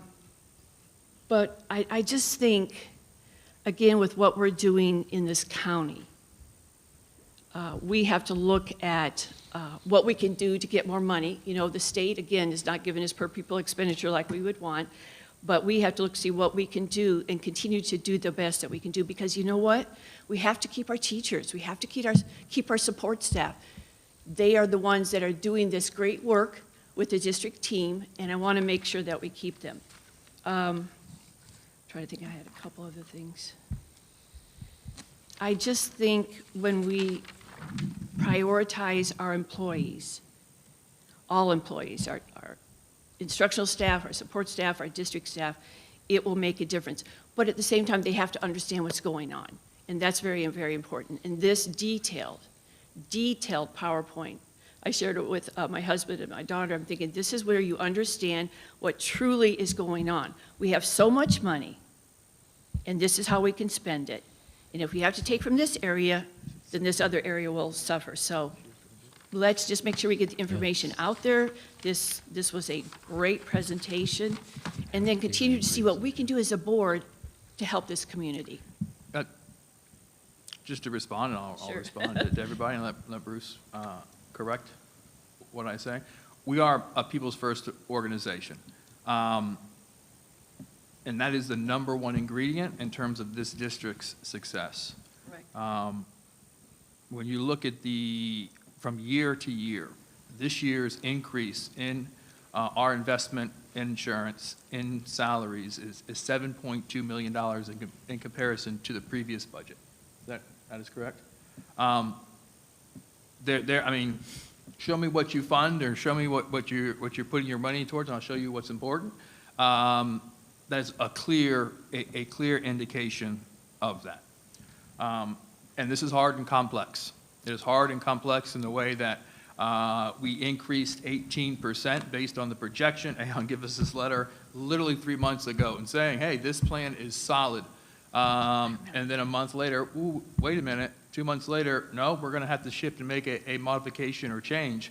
This is the opportunity to destroy culture. This is the opportunity, if not leveraged and managed in a straightforward, transparent way, to take the success that we are on path to have for our community and chip away at it, break away at it. And I know that's no one's intention, so working through this is hard and complex. But just like we did with the innovation, this team, we will be, sitting in the conversations with the dialogue about these are the options that we have, both short-term as well as long-term. And I think long-term, there's a number of things that we can look at and deepen our understanding. Folks who are on these committees, they know this work better than, I almost said better than Aon because they're in the room. They do correct. But it is a problem that we're solving to take care of our people. Absolutely. And if our people didn't have these tragic life events happen to them, we wouldn't be in this situation. But you know what? They're part of the family, so we got to figure it out. Just one question before I go, Ms. Berenborg. And it went up so quickly. Aon thought we'd be okay for a while, and went up so quickly because of medical costs and prescription costs, basically. Absolutely. Okay. Expenses. Thank you. Dr. Posca. Yeah, thank you for that excellent presentation. I hope the community gets to watch that and gets a better understanding, our employees as well. I think from my perspective, the presentation really kind of is underlined by two major things, and that's the rising cost in general for healthcare, not just in the last 5-10 years, but over the last 10, 20, 30 years. Healthcare costs used to be a small percentage of a family's budget, and now it is one of the largest expenses. So just a commentary on the ballooning, hyperbolic increases in healthcare costs per family and household to really what is a completely unsustainable level in America, as well as the increased amount of people who are sicker now than they used to be. In the last 5 years, I've seen a significant change in my patient population, whereas I used to rarely make a diagnosis of a new cancer. Now I do it almost every week. And younger individuals, People in their 20s, 30s, and 40s are coming in with advanced colon cancer regularly, pancreatic cancer, lymphoma, leukemia. We're finding it on a weekly basis. There's been a very big change in the health of Americans across the country. It's not something I'm just experiencing. It's something providers across the state I talk to are experiencing, that people are sicker. They're being diagnosed with cancer at a much higher rate. So something has changed the last 5 years in this country, in the patient population, not just in the insurance cost and the healthcare costs themselves. Clearly, those factors, as well as other factors, including weakening of the dollar, significant weakening of the dollar, far outpacing rising in salaries, is creating a system where most Americans cannot afford health care and a mortgage and their basic food budget. The average working American simply can't afford these things. The economy has become unserviceable for most Americans in its current state, especially over the last 5 years. It's continuing to get worse. Meanwhile, we obviously have politicians saying the economy is doing great. It's a great economy, while most people are suffering every month and don't know how to pay their bills. So, obviously we have a big problem, and it's not unique to us. There's nothing unique in this county that we're facing. And we've done a good job at trying to fix this, and the slide that you showed with our contribution to the employment's healthcare, I think, was very telling. We have always tried to offset these costs to the best of our ability, and we've gone above and beyond that. Compared to other counties, we're paying a significant share of that healthcare cost, more so than anyone else in the region. But ultimately, I think the solution is going to have to be raising premiums and changing the plans, as you've discussed, as a potential plan. I don't think we can offset the costs from the district in any real significant way, and continuing to do that would ultimately pull too much funds away from scholastics, education, salaries, et cetera. So I don't think that's really a workable solution. And I also don't think raising taxes is in any way a solution as well, raising the millage rate, because we are once again taking more money away from all these people who already cannot pay their bills. They already suffer and are unable to pay their bills. So the idea that we would take more money away from them to somehow make this community better would simply not work. I think a big thing that we need to do across the state is reduce waste. And I think we have a lot of waste in this county. We're doing a good job about trying to reduce our waste. We are only one part of the county. And I bring back the $13 or some million that were spent completely wastefully on garbage cans at the county level that nobody asked for, nobody wanted. That $13 million could have done a lot of good for a lot of people. Instead, a few very short-sighted people wasted a massive amount of money that the taxpayers could have used or could have been put to actual good use. So reducing waste in the county is going to be extremely important longitudinally. Additionally, I think trying to make our district healthier is something we should focus on. Obviously, most of our employees spend a large amount of their time at the schools, at the district, trying to find ways to make our population healthier. I know we like to do a lot of fun things, but every event doesn't need a bowl of candy. Every event doesn't need a bunch of unhealthy things. We shouldn't reward people with things that are going to make them unhealthy, especially name brand candies, as we just discovered. Casey DeSantis and Department of Florida just did a massive review of what's actually in this candy, and it's full of poison and toxins that cause cancer and other health problems. And beyond just the sugar, there's contaminants in there that don't belong there. And the idea that we can probably do a lot to make ourselves healthier from a top-down perspective. And I think that's something that obviously will provide no benefit today, but down the line longitudinally could help the district just trying to be healthier, focusing on health, exercise for the employees, things of that nature, wellness. But I appreciate the presentation and all that you're doing to try to solve this issue. Ms. Rosario? Okay. I definitely do not think that we should raise taxes, for sure. Raising the millage rates, I don't think that's a fix. We thank you for the presentation, first and foremost, and for explaining each slide there. I have several questions. When was the last time that we renegotiated our health plans or with potential health providers? So I can't answer every single one because we have a list of contracts and some are on 3 years, some are on 5 years, some are on 1 year. We're doing it on a constant basis. So dental providers or like. Just the health, not the dental or vision. Just But- Florida Blue Cross versus its competitors. So when you say like just the health, again, there are other components that come into health that we use it. Like we negotiated our employee clinic, which is on health, away from Care Here to Proactive. So all those are on a cycle. I want to say Blue Cross.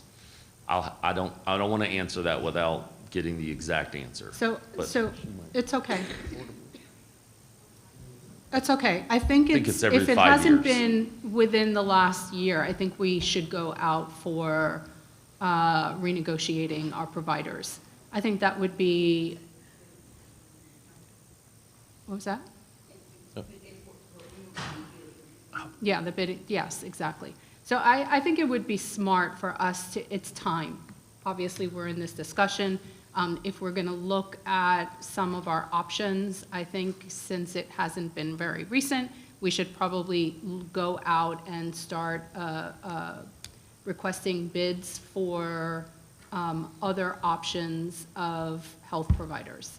If not Florida Blue Cross, Cigna, United Healthcare, whatever those other options would be, for us to be able to not just bring the same old status quo to our employees, but also to be able to say, okay, here are other providers and what other providers might offer, and then compare those costs. Because we might get the same services for less using a different provider, and I'm totally okay with that. And that's the biggest issue for me. Yeah, I don't, obviously, okay, I'm sorry. No, I'm just saying, if on slide 25, the second bullet is evaluate other insurance carriers for potential Yeah. savings. So we are going into that process right now. Yeah, I think it's important for us to be able to do that. Also, if we haven't renegotiated our prescription contracts, I think we need to also do that. If we can probably do them at the same time, because we might be able to save a lot more money with our prescription contracts.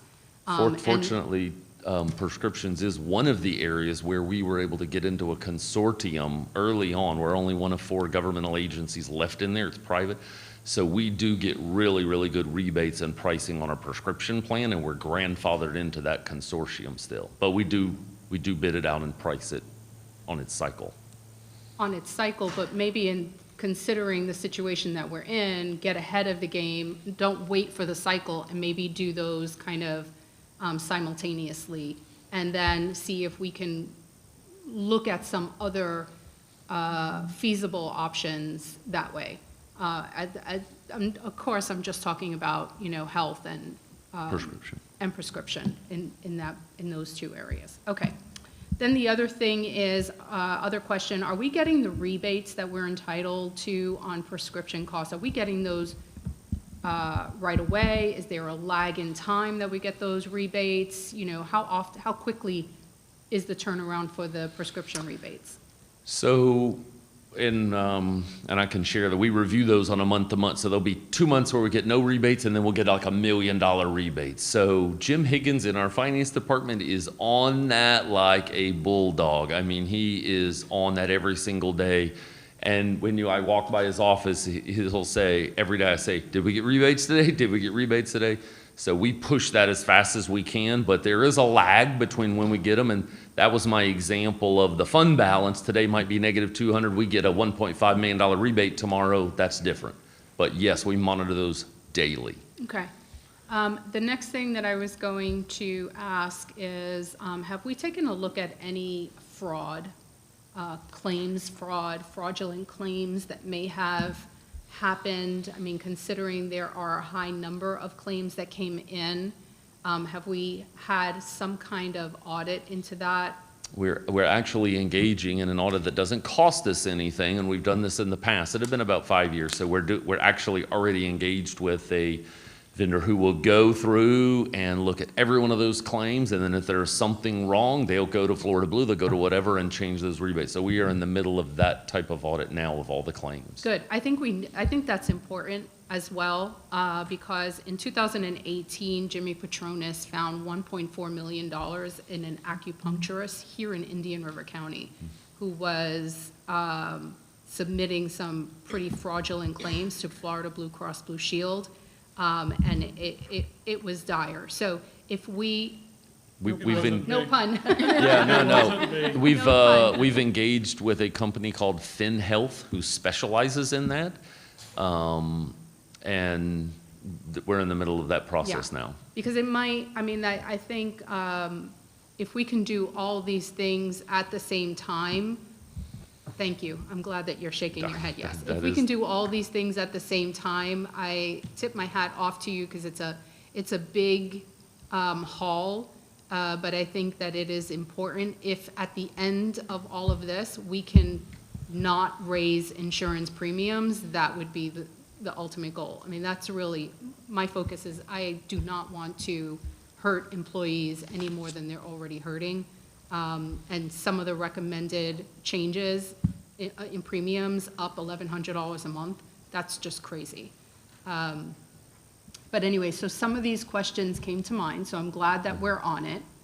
And you've already answered that we can pull from other budget items or budget lines. So back in a couple of years ago, when we had that emergency for the football field, Mr. Bass was here.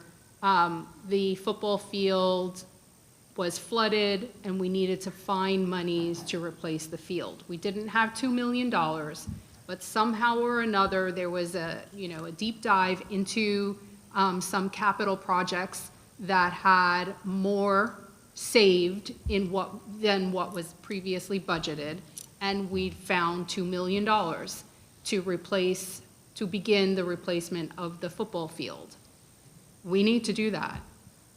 We need to be able to take a deep dive into any other areas within our budget that we have over budgeted, and at this point, because we're so late in the school year, we might be able to find as much as possible to replenish the fund balance, the insurance fund balance, as much as possible without dipping into any of the other areas, if that's at all possible. That will alleviate some of these premium hikes or recommended premium hikes on employees. And So so if we on could do that. Yeah, so, and absolutely, Dr. Moore can speak. He comes in the conference room frequently, and he'll see us around the table daily going through that.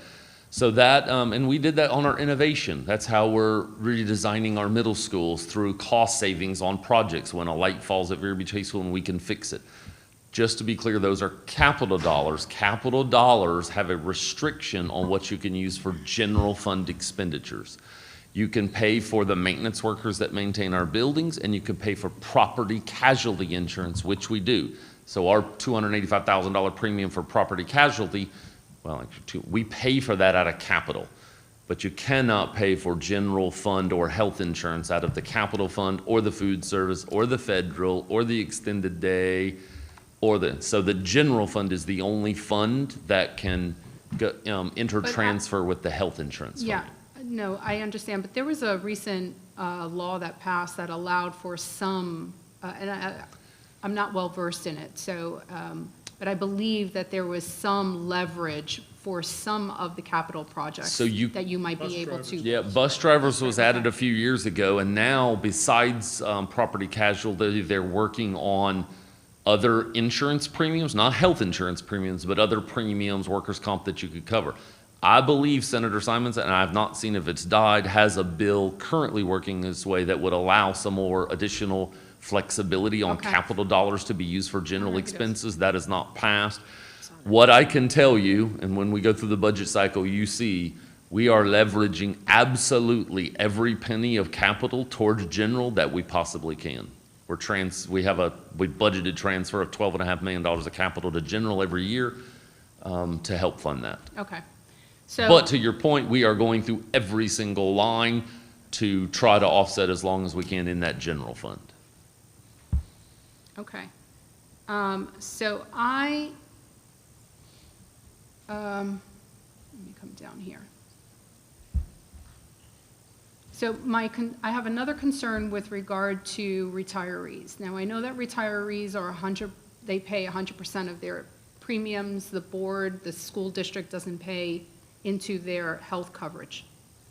But my concern is they see these increases, they're going to pull out, and that will give us even less participation, membership participation, raising our rates again for our current employees, not retirees. So just remembering there's an expense that goes with a revenue. And so some plan members' expense balances out the revenue we get. So when you're looking at pre-65 or 65, if someone, and I don't know their situation, Yeah. somebody could be completely healthy and choosing to pay that premium, I doubt it. Then if they came off the plan, then the expenses would go away as well, and all the claims that they might have for whatever they're using of our services. So versus if a young person with no claims were to drop, that's pure revenue, maybe they're not using a lot of expenses. So when we did look at the high claims, there wasn't a lot of retirees on that particular year in the high claims, but just claims in general over $25,000 are definitely expending. But their expense would go away as well as their revenue. It's two sides of it, not just the So revenue. you're not seeing that as a potential issue? They certainly might drop the plan, and But then the expenses would drop too? the expenses of maintaining. I will tell you, we have retiree representation on HITEF, former administrator in the district, and it's on record. I mean, he evaluated when he left, and he says, I pay the plan, and I will continue on the plan, because when my wife and I went out to look in the market, and we looked at Medicare and we looked at Medicaid, I will pay that premium to go to Dr. Manise at that clinic because I use it all the time, and it's worth that benefit. That was his quote at HITEP, but that's a decision each retiree will have to make. Okay. And then, Dr. Moore, you mentioned something about effective and highly effective teacher salary pay. Were you referring to the A money? No, you were referring to just the highly effective. You made a comment, maybe you can clarify, to give a rate, that you want to give a raise to offset the premiums. If I understood that correctly, I would not support that. I don't want to give teachers a raise and then have them use that raise to pay for insurance premium increases. We've already negotiated, that's the performance pay, so it's already negotiated. So they're already in. Performance pay. Yes, But performance pay. that's separate and apart from, Yes, Okay. yes. But if if you have the opportunity to give them what they deserved as soon as you can, so we're not shifting anything we've already agreed to, and align it to a possible increase in health insurance, in a lot of cases, that additional compensation will offset the increase in insurance. So it's. yeah, but I don't know if we should think of it that way. I mean, the performance pay is their performance pay. They deserve that. 100%. So we're talking about their performance pay as an offset of insurance. That, we shouldn't do that. They're two totally different things. Because what it sounds like is that you're using the increase or the performance pay to pay for insurance, or to think of it as that would cover the insurance increases. That's what it sounds like to me. No, what it should sound like, and I'll give you another example. Okay. CWA, we negotiate a contract with them. Our contract sunsets at this particular year. Right. We need to get that contract done as soon as possible, so we can begin to increase their compensation on July 1. whatever that they deserve. Typically what would happen, you would negotiate your salary, and sometimes you would get a retro check, because we went into October, Yeah. November. We have to get it done. So the additional compensation that they would receive is more money in their pocket, so they can make the best decision Yeah. on what they want to do. Yeah, so I've heard from many teachers who have, and employees who have serious concerns that their increases last year went straight to insurance increases. So they didn't actually see an increase in their salary. In many cases, they saw a decrease because the insurance increases last year were surpassed, what they would receive coming home, in salary. Whatever it was, they didn't see the increase essentially in their salary. So what's on paper doesn't actually reflect what they're coming home with. And that's time and again, you ask anyone and they'll tell you the same thing. I even had a teacher tell me the other day they're $3,000 less take home this year than they were last year. So that is a concern for me. We talk about teacher salary being very important and that we want to increase teacher salary, but here we are also increasing insurance, which is not in our control. I mean, we can't help but have these numbers the way that they are. But this is a very serious situation here, and what I don't want to do is to compromise teacher salary when we have this issue of health insurance. And there might be this is why I'm asking for us to go out and start bidding again. This is why I'm asking us to go out and start renegotiating our prescriptions. Sometimes we get a lower cost, even with our current plan, if Blue Cross Blue Shields knows that we're outbidding with other people.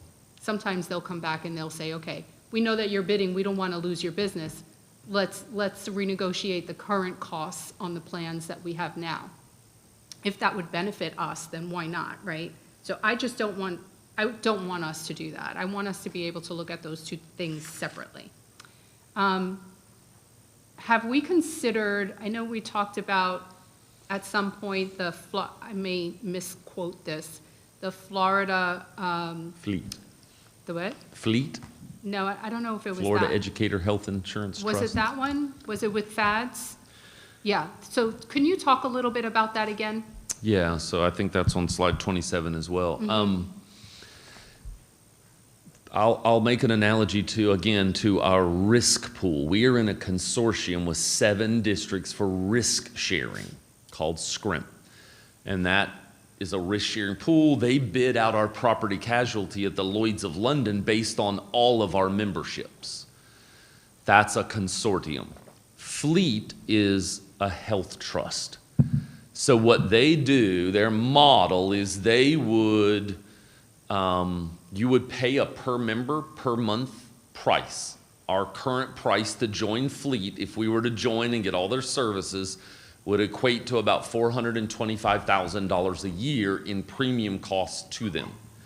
They then would do a lot of the things Aon is currently doing. They would provide us actuarial services. They would provide us with those predictions. They wouldn't provide on-site. Currently, Aon receives their funding through those vendor contracts and that's around, on the health insurance, $2 a member, so it's around $36,000 a year on health insurance.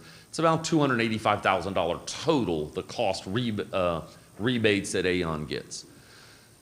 The one true benefit of Fleet is in the stop loss. If you remember, I said we bid out stop loss this past year to 6 vendors.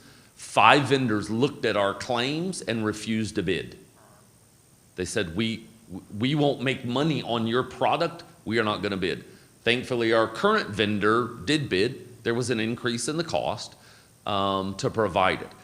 Fleet can help after 2 years in the pool. We have a stop loss contract till June 30th with a current vendor. Once you join Fleet, then after 2 years of your own risk, you can get into a stop loss pool. That's where some savings are actually very attractive, that 2 years down the road, our stop loss rate that was $840,000 went to $1 million, is projected to be $1.2 million. That might be cheaper because Fleet can bid that out in a consortium. But there's a $425,000 now cost to join them, and we're already in a stop-loss contract. So we're working through that and determining when the best timing is to join that trust, if you will. Okay. In the meantime, then, I've been talking with some board members and from around the state, and they are really interested because a lot of people are having issues with insurance increases.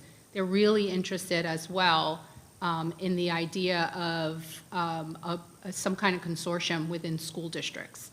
So maybe even we can start maybe even with the school districts on the Treasure Coast. There are several board members on the Treasure Coast who are interested in that.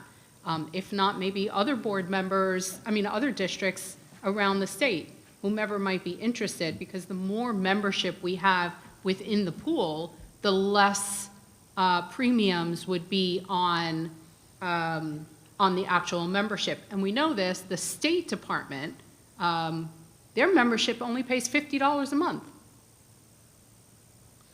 It's dirt cheap. Granted, they have close to 100,000 employees, but it's a good example of how you have more membership, our premiums will be less.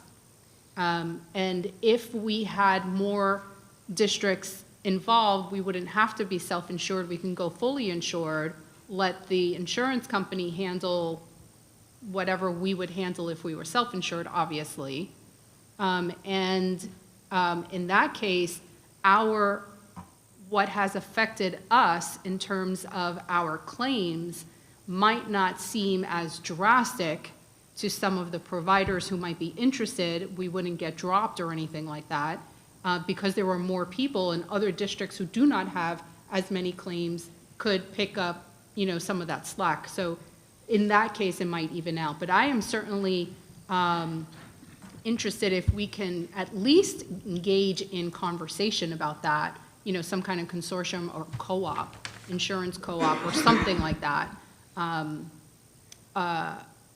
Any ideas on that? I've hosted several meetings with St. Lucie, Martin, Indian River, ourselves. St. Lucie and Martin are currently fully insured. To do that, they would need to move to a self-insured model.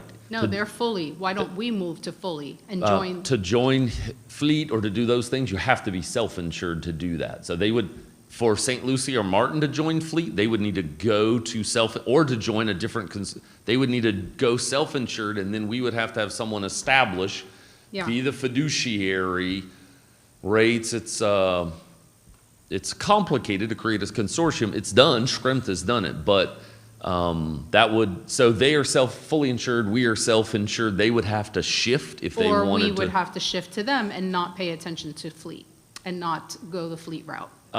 Yes. Can we look into it?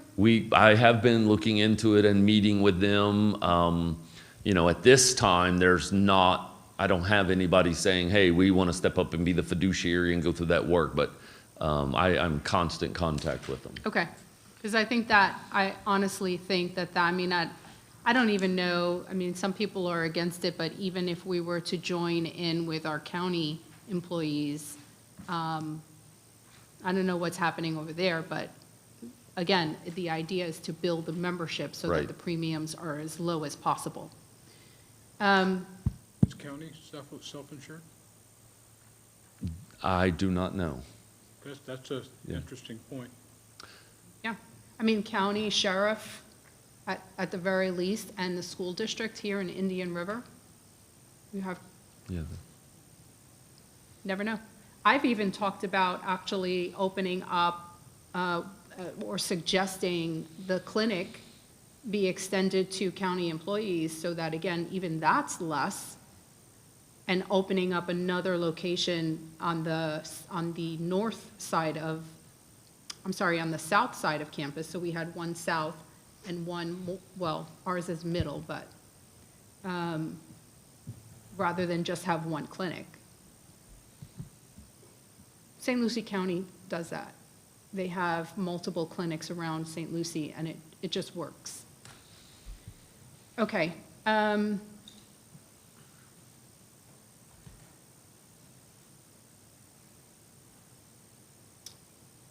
So another suggestion that I have is really to doge our budget.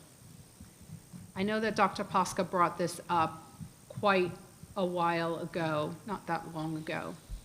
But it seems like this might be a good opportunity for us to declare a moratorium on non-essential spending so that we can find these monies, any other monies anywhere else, obviously, and conduct an emergency forensic audit of the insurance fund, just to prevent this from happening again. I don't want to put a Band-Aid on an issue.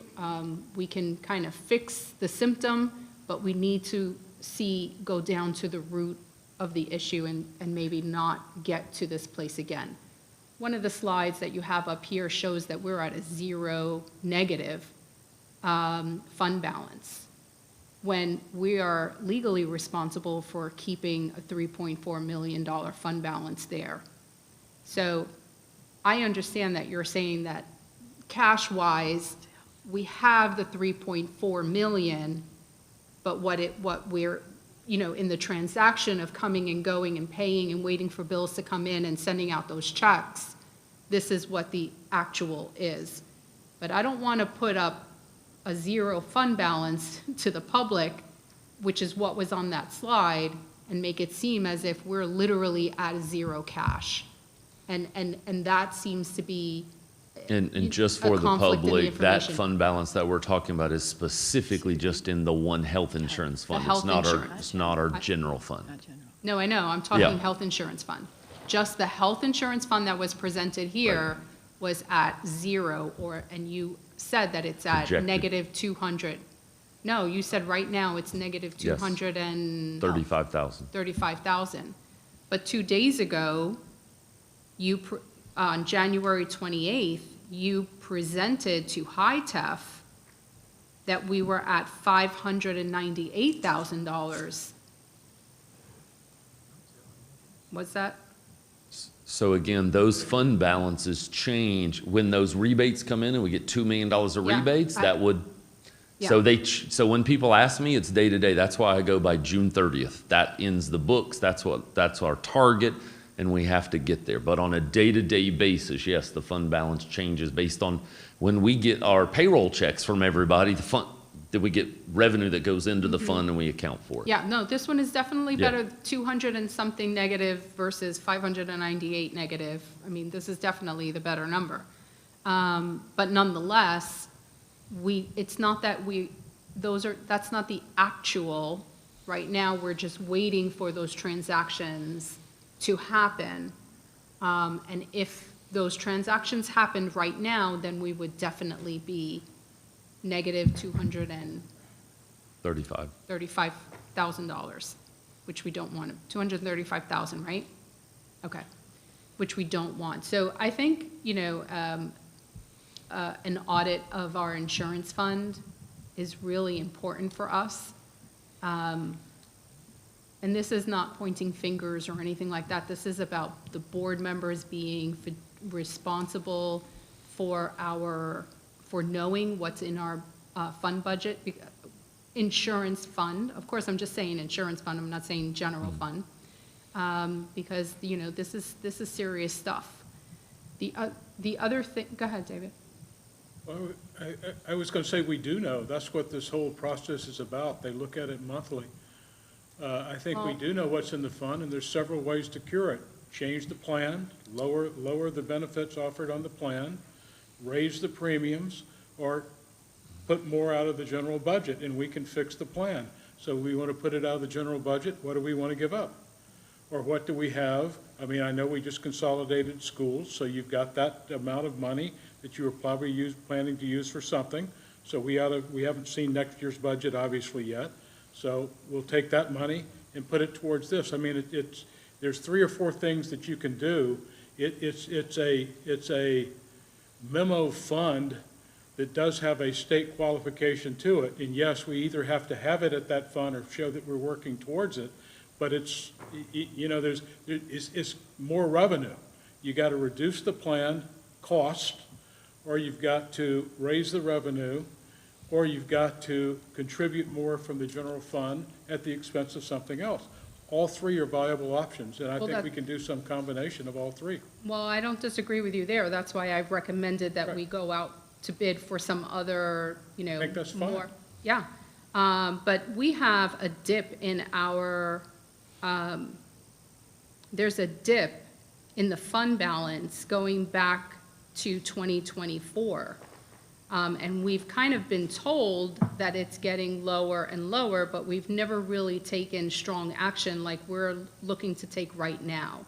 And I think that there should have been a red flag somewhere, at least a year ago, saying, hey, this was the year prior, you know, and looking forward, we may have a very serious problem. We haven't had that conversation. We've had the here We and raised, there. 2 years ago, we raised the rate 6.8, which met the actuarial statement, which should have balanced it. And that past October, we raised it 18.5%, which should have met the actuarial to be sound Yeah. based on the data that we had. But But according to this slide, even back in June of 2025, we were going below $3 million.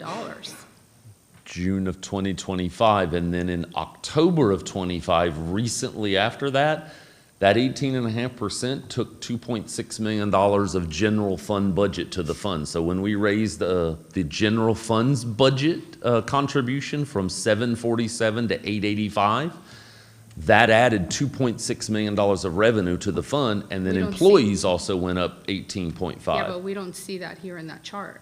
Because those are not coming in until this November and December. That revenue so that was an indicator, we needed to do something. Right, that's my point is that And if then we we did it. saw, my point is that if we saw that we were going below 3.4 million, then it should have come to the board that, hey, we're now. Well, we at did, 3. we came to the board and approved an 18 Less and than a half. 3.4? Yeah, but we weren't told we were less than our,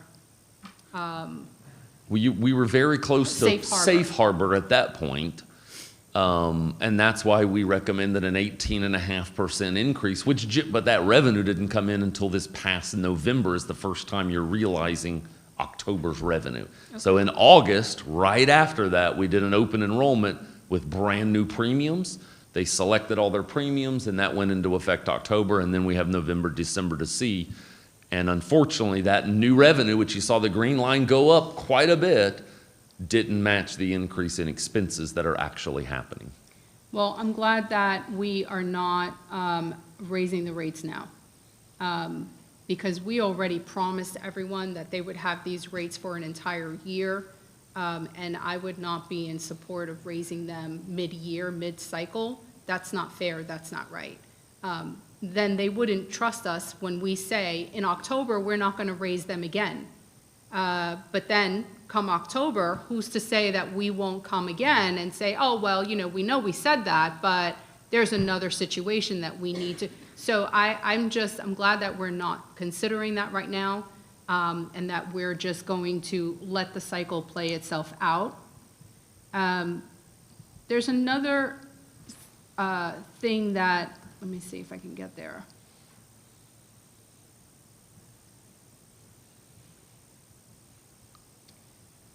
There's another question that I had with regard to stop loss. Let me ask,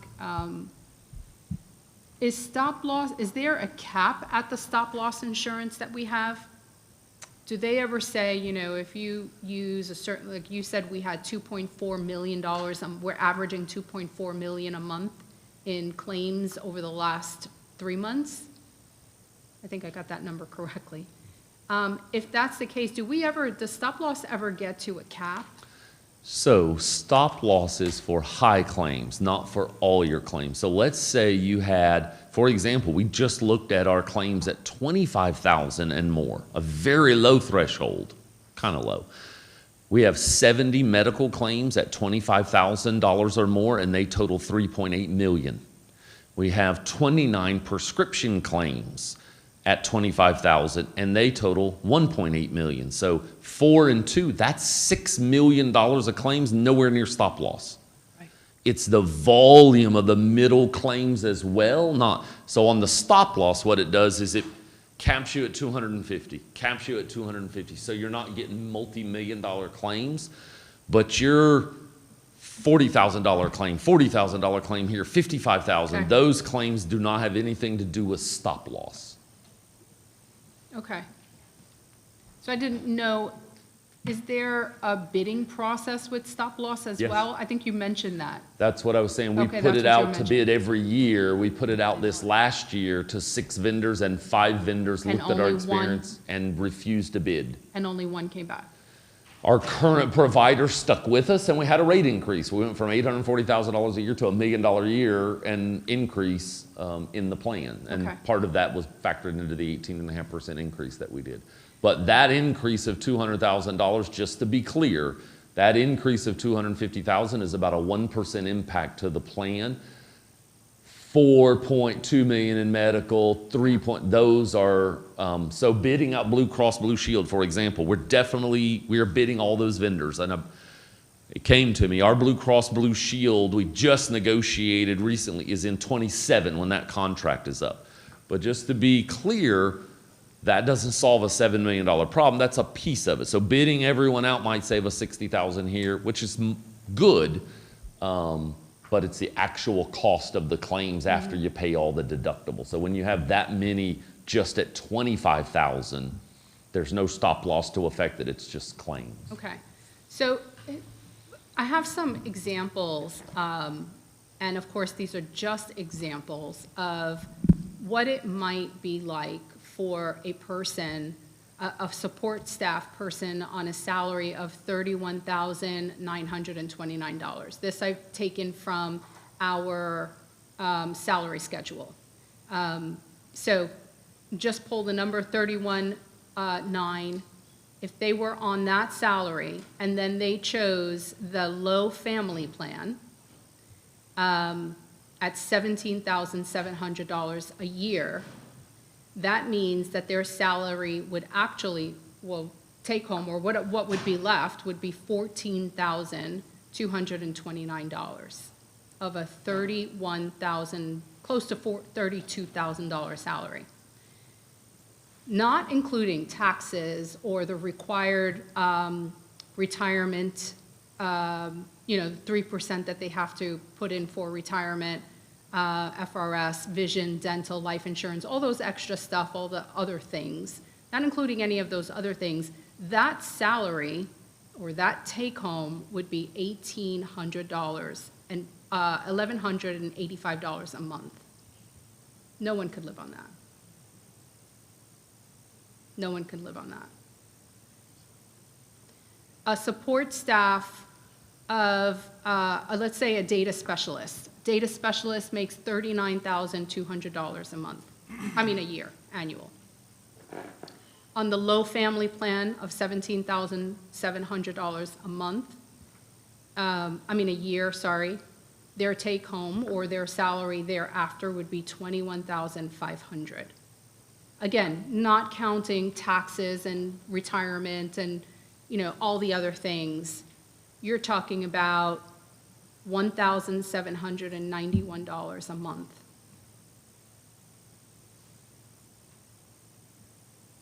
So what's the solution? I'm not there yet. Okay, good. People can't live on that. This is only with the increases. I'm just talking about the increases. I'm not talking about what we're currently doing. I'm talking about the increases. So And can I it's- ask one question though? This is a specific insurance plan? Is this like? Yes. Which one is it? The low family plan. So is this the proposed increase low family plan. so the low family plan? Mhm. Okay. The low family plan is $17,700 a year for the low family plan that's being recommended. An executive assistant to the school board, $48,500. There's a little change there. Low family plan, $17,700. The salary would be Mr. Zario, you're calling out a $21,968. specific person. Could we No, just? I'm not. Yes, I'm you are. talking titles. Take home would be. There's only one person in that position. But you're blowing it up. I'm not blowing anybody up. I'm talking about specific titles. The take-home would be $1,830. Teachers. Teachers starting at $48,583 a year on the low family plan of $17,700 would take home, would wind up that would be a $30,883 a year, or $2,573 a month.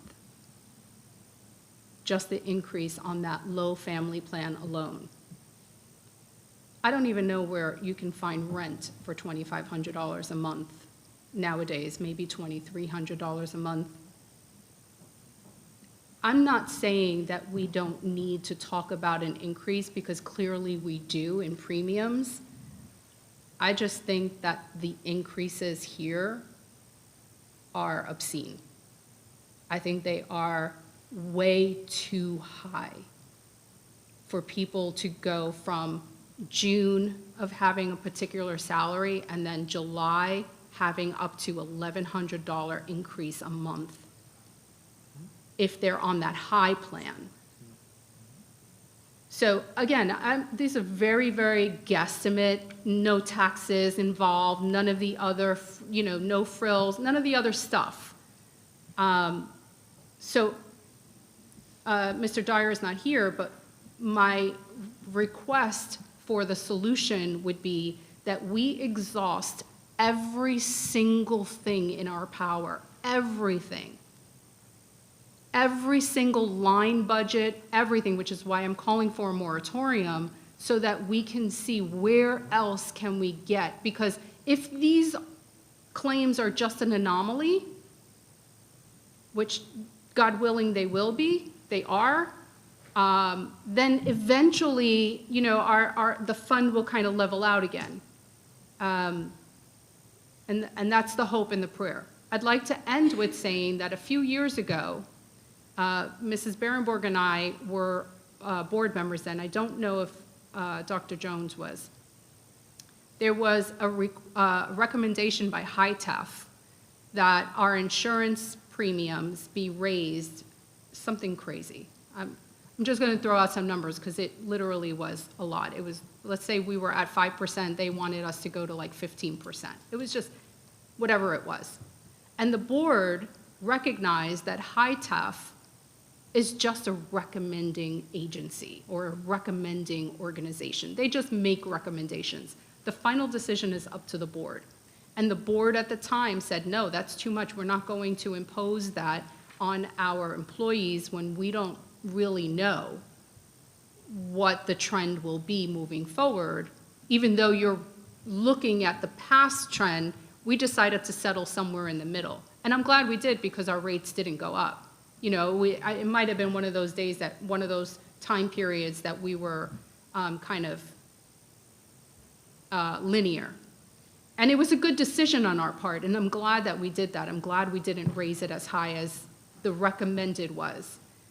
I want to remind people, HITEF is made up of our own people, with the exception of 2 retirees, which would have been SDIRC and Aon. It's our own people making their own recommendation to ourselves. So we're talking about HITEF as if HITEF was another organization, and I want the community to understand, it's not another organization. It's our own people meeting to talk about our health insurance stuff and then making a recommendation back to us.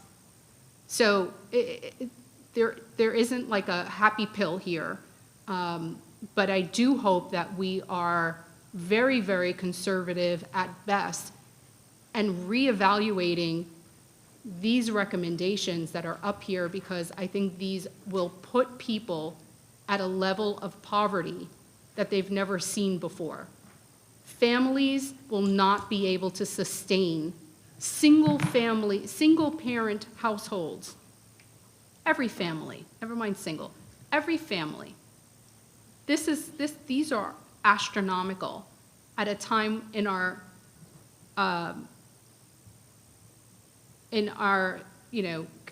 at a time when monies are very, very, when inflation is high and all the other costs are high, this is tough. It's a tough situation. I'm sorry that we are in this situation, but I really want us to exhaust every single bit of options that there are for us to be able to evaluate before we take that next step to make any recommendations for July.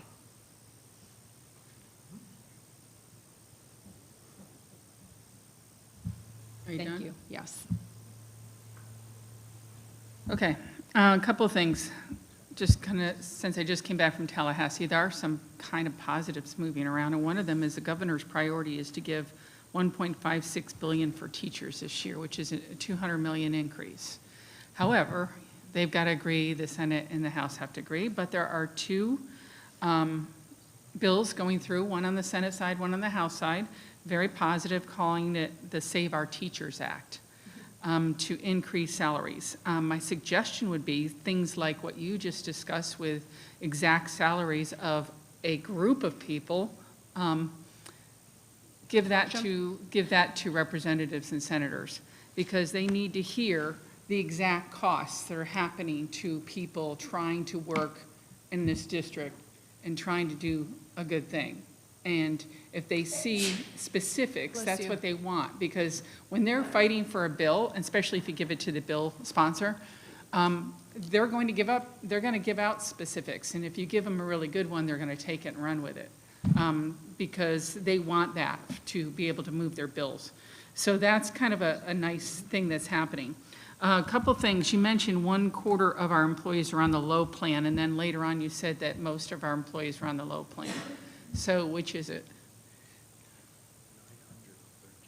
So there's employee only. The vast majority of our employees are on one of the 3 employee only plans, high, mid, or low. A quarter, more than a quarter, are on the low employee only. And I do understand the impact, and as you know, the health insurance that we're required is for an employee only. If you have a family plan, they could choose, you can choose if your husband works at NASA or your wife works at CVS or whatever, they can choose if that plan is not the best suited, they do have options for some of those other plans on the family plans, because those are the most expensive going up of any of them. Those are the largest. Or what we will, whenever we do this enrollment, people will have an opportunity to change, to go drift down a plan. And as well, we'll open up the opportunity for people to look at other things they might have on their check. Like there are a lot, we call them cafeteria plans. There are other options like the identity theft. Maybe you want to drop that, or some other of those smaller plans that they might have been able to pick with the plan they were on to give them the opportunity to offset some of those costs. But yes, when you get into a family plan where there's 2 individual incomes coming in or a choice of plans, those are where the highest rates certainly are coming in. Right, and I'm glad you mentioned that, because when you look at the low plan and how many people are on it, one of the decisions I had made years ago when I was on plan was I had a middle plan and then I moved to a low plan to save money because the costs went up. That's what I did. And then my husband was self-employed, so we used my salary basically covered the insurance. There wasn't much left after that. And this has been going on for years for teachers. Then, of course, when he worked for the state, I went on his plan because it's so much better. Of course, more people, better plan options. We did look into this with the county, the city, and the sheriff a couple of years ago when Ms. Zork was on the board. And it just seemed like they weren't interested in doing that. I don't know, something maybe we can reach out again and doing, but I don't think they're interested. They had a lot of reasons why. So that's something that, when I found out about Fleet whatever it was, and I brought it to your attention, Fleet had a different plan last year. This year, they've included a prescription plan, so it's, maybe we need to we need to revisit it and see if that's a possibility too. My concern is that, okay, let's say teachers get an increase, that's great. And in the bills, it's the school administrators getting an increase too. That's great. But then how about our CWA people? You know, they're the ones that most of their salary is going towards these plans if they're on them. So that's a real concern. You mentioned the safe harbor for insurance plans, Florida statute 112.08. Is that just for insurance, right? It's not, doesn't talk about general plan, general fund? That is for governmental agencies who are self-insured, That's what I thought. specifically to health insurance, not what, there's a 641, 642 statute that covers workers' comps consortiums, but the 112.0, it is specifically around fully self-insured health insurance funds. Okay. And then going back to fleet, so you mentioned that you have to be in it 2 years before you can get on the stop loss, right? So what do you do the first year? You gamble? No, you just pay a stop loss rate equivalent to your experiences and claims. You're not in the pool to benefit from the large volume. You know, you're on your own risk for 2 years, and whatever the rate is, the rate is. And then after 2 years of your claim experiences, when you get in the pool, then that gives them time to bid it out. So you're just not getting the risk sharing for the first 2 years. So can they deny you if they see that your risks were a lot higher than everybody else? So the good thing about fleet, they're not denying, their goal is to provide the most economical health insurance to school districts. The board of trustees for fleet are the 67 school districts as they join superintendents. So it's not it's a nonprofit to be established, but it's a different type of nonprofit. It's governed by the people that it's going to benefit the most. So in other words, they can't deny us. They wouldn't deny us, but you would pay the rates equivalent to your experiences for the first 2 years, and then you get the risk sharing benefits That's what I'm after asking. 2 They wouldn't years. deny you the No. risk sharing. Okay. But can I follow up with that real quick? Can on I that? finish? I need to finish, please. You spoke for That's okay. 45 minutes. That's okay. So, more than that, actually. The CWA costs on that, so do they separate fleet from, like, is it your total employees, or is it just teachers and administrators, or we can be just like our self-insurance, where we It's go in as a total group? pool, not by any group. Okay, because I've heard other areas do it differently like that. Okay, that's what I wanted to know. Ms. Rosario? It was just a follow-up on that comment regarding the denial of, I forgot the question, actually. It was the denial. Stop loss. So if we were on our own for 2 years under fleet, the question is, then in the third year, when you get in the cost sharing, could fleet said, hey, you're too expensive, we're not putting you in the pool, so we would deny you to get in the cost sharing pool? I remember the question. It was a comparison. You said something about a comparison with the claims, with the history of our claims, that we would just pay based on the comparison. So the first 2 years in fleet, you don't realize a savings of being in the pool, the large pool of stop loss, thousands of lives across the state of Florida. The first 2 years, you're on your own risk, so your premium's going to be based on your actual claims just like they are now for 2 years. Then you get the benefit. And so in the third year, that's where you could really see a cost savings. So within those first 2 years, though, I think that was my question, is do they compare, is it based on the comparison of just Indian River County, or are they comparing with the entire group? Just Indian Just River County Indian for River. 2 years. Got it. Okay, so going back to fleet again, how many districts are in it right now? So that changes day. I mean, the last time I looked, which was sometime last week on their website, there were 15 districts. The vast majority of them small, like a Hardy, Hendry, you see a lot of those. There, Brevard has joined. I heard Polk has joined. I didn't see them on their website. So some larger districts. And I know there's more talk right now about it because we're in that cycle. They're really pushing it, I will say, at FSBA events. Yeah. Join fleet, And join fleet. we're having them come in and present to HITEF and look at all those plans. Yeah, we definitely need to look into it a little more. Question, how many of our employees don't take the insurance? What's the percentage? So day to day it changes depending, but we have roughly 1,940 employees, and there's 81 on our health insurance plan. So 650. So percentage-wise, see, because if we put in all this money for insurance, right? What's their benefit?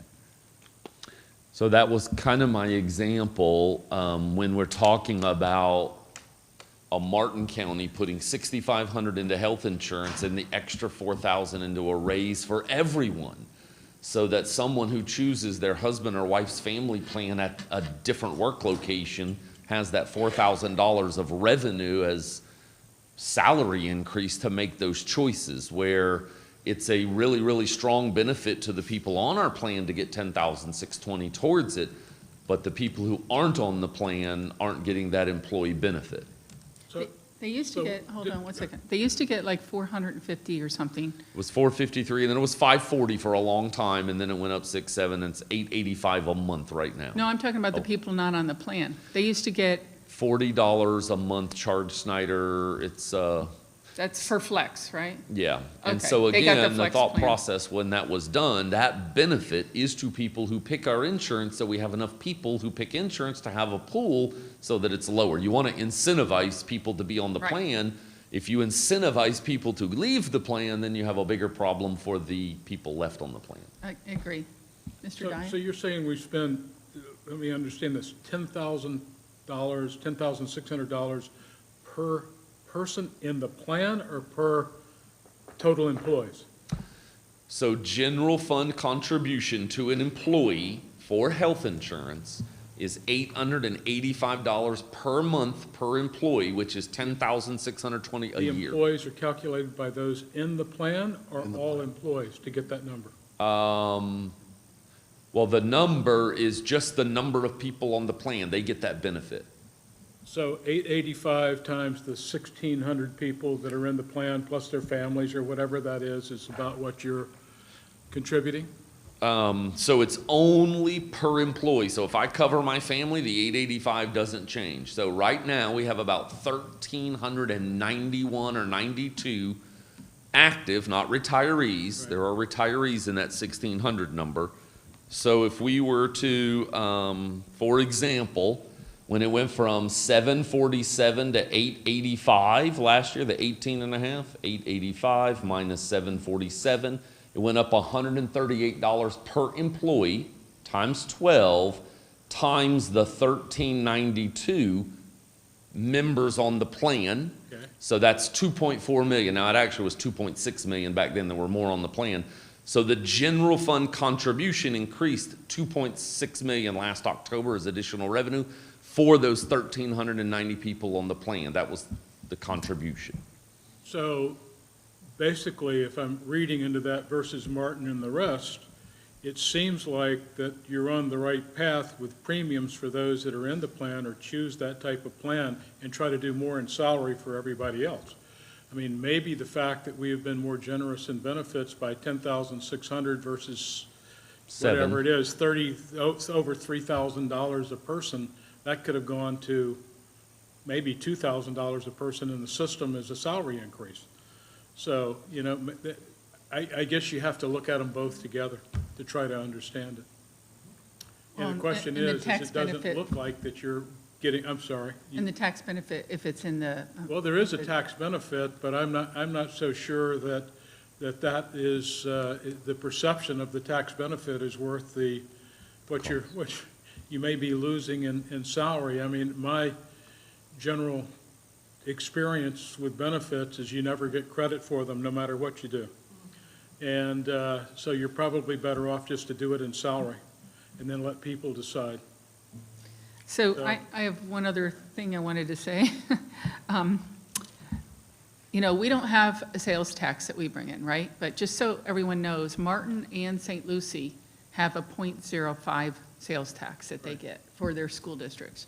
Now, I believe it goes towards capital, and teacher salary. I believe there's some in there for bus drivers or buses. No, it's capital and buses. But just to note that we don't do that, they do. Not that I like to raise taxes, but at some point, something's going to give here, and we gotta figure out how to do this. Yes. Just a few comments after listening to everyone. I've been here about 40 years, and I think that all board members would say, no one wants to raise a premium ever. Wouldn't that be wonderful? And we've had some moderate changes, and this one obviously is more than moderate. And I think the team has really looked at a deep dive. I heard the superintendent say basically unnecessary spending is now cut off, so we can make it till that July instead of doing it in April. So we're doing that. And I think I heard Mr. Green say that right now we do have an audit looking at any kind of fraud with insurance, so we're doing that. I'll continue to go back to the per pupil expenditures. I think all of us would say we don't want to raise taxes or anything, but maybe we could get the state to help us a little bit more. And I think we're about 46 in the nation. As far as retirees, I know them well. Most of them will stay on the health insurance to 65, but then you have some, even with Medicare, that will come back to this health insurance, and it'd be nice to talk to them. And I'll speak from personal experience. They'll say Social Security went up. No, it didn't, because Medicare B went up. So the same kind of thing is happening for all levels. We're in trouble as far as health insurance. Like Dr. Posca said, the prices just keep going up. But when I look back at what we have to do, and we'll look at all areas. I've looked at self-insured and fully insured. I still look at the self-insured as a better deal, but maybe I can learn a lesson. But as a board member, it is our responsibility to keep this district solvent. The only place we can go is a general fund. And if we take from there, then something else is going to be hurting. So we got to really, really look at this, because we have said in policy we want to keep that at 5%. We want to make sure our students, our teachers, our support staff, district staff, everyone is okay. So I think that we're doing what we need to do as far as a deep dive and doing our best to help those that we can. So I want to also, hold on, I want to also, I meant to say this, I agree with moving it from April to what is July 1st. It's only fair. I think that's part of the panic that we're hearing immediately is, oh my gosh, you're doing this and I haven't budgeted for it in my own family.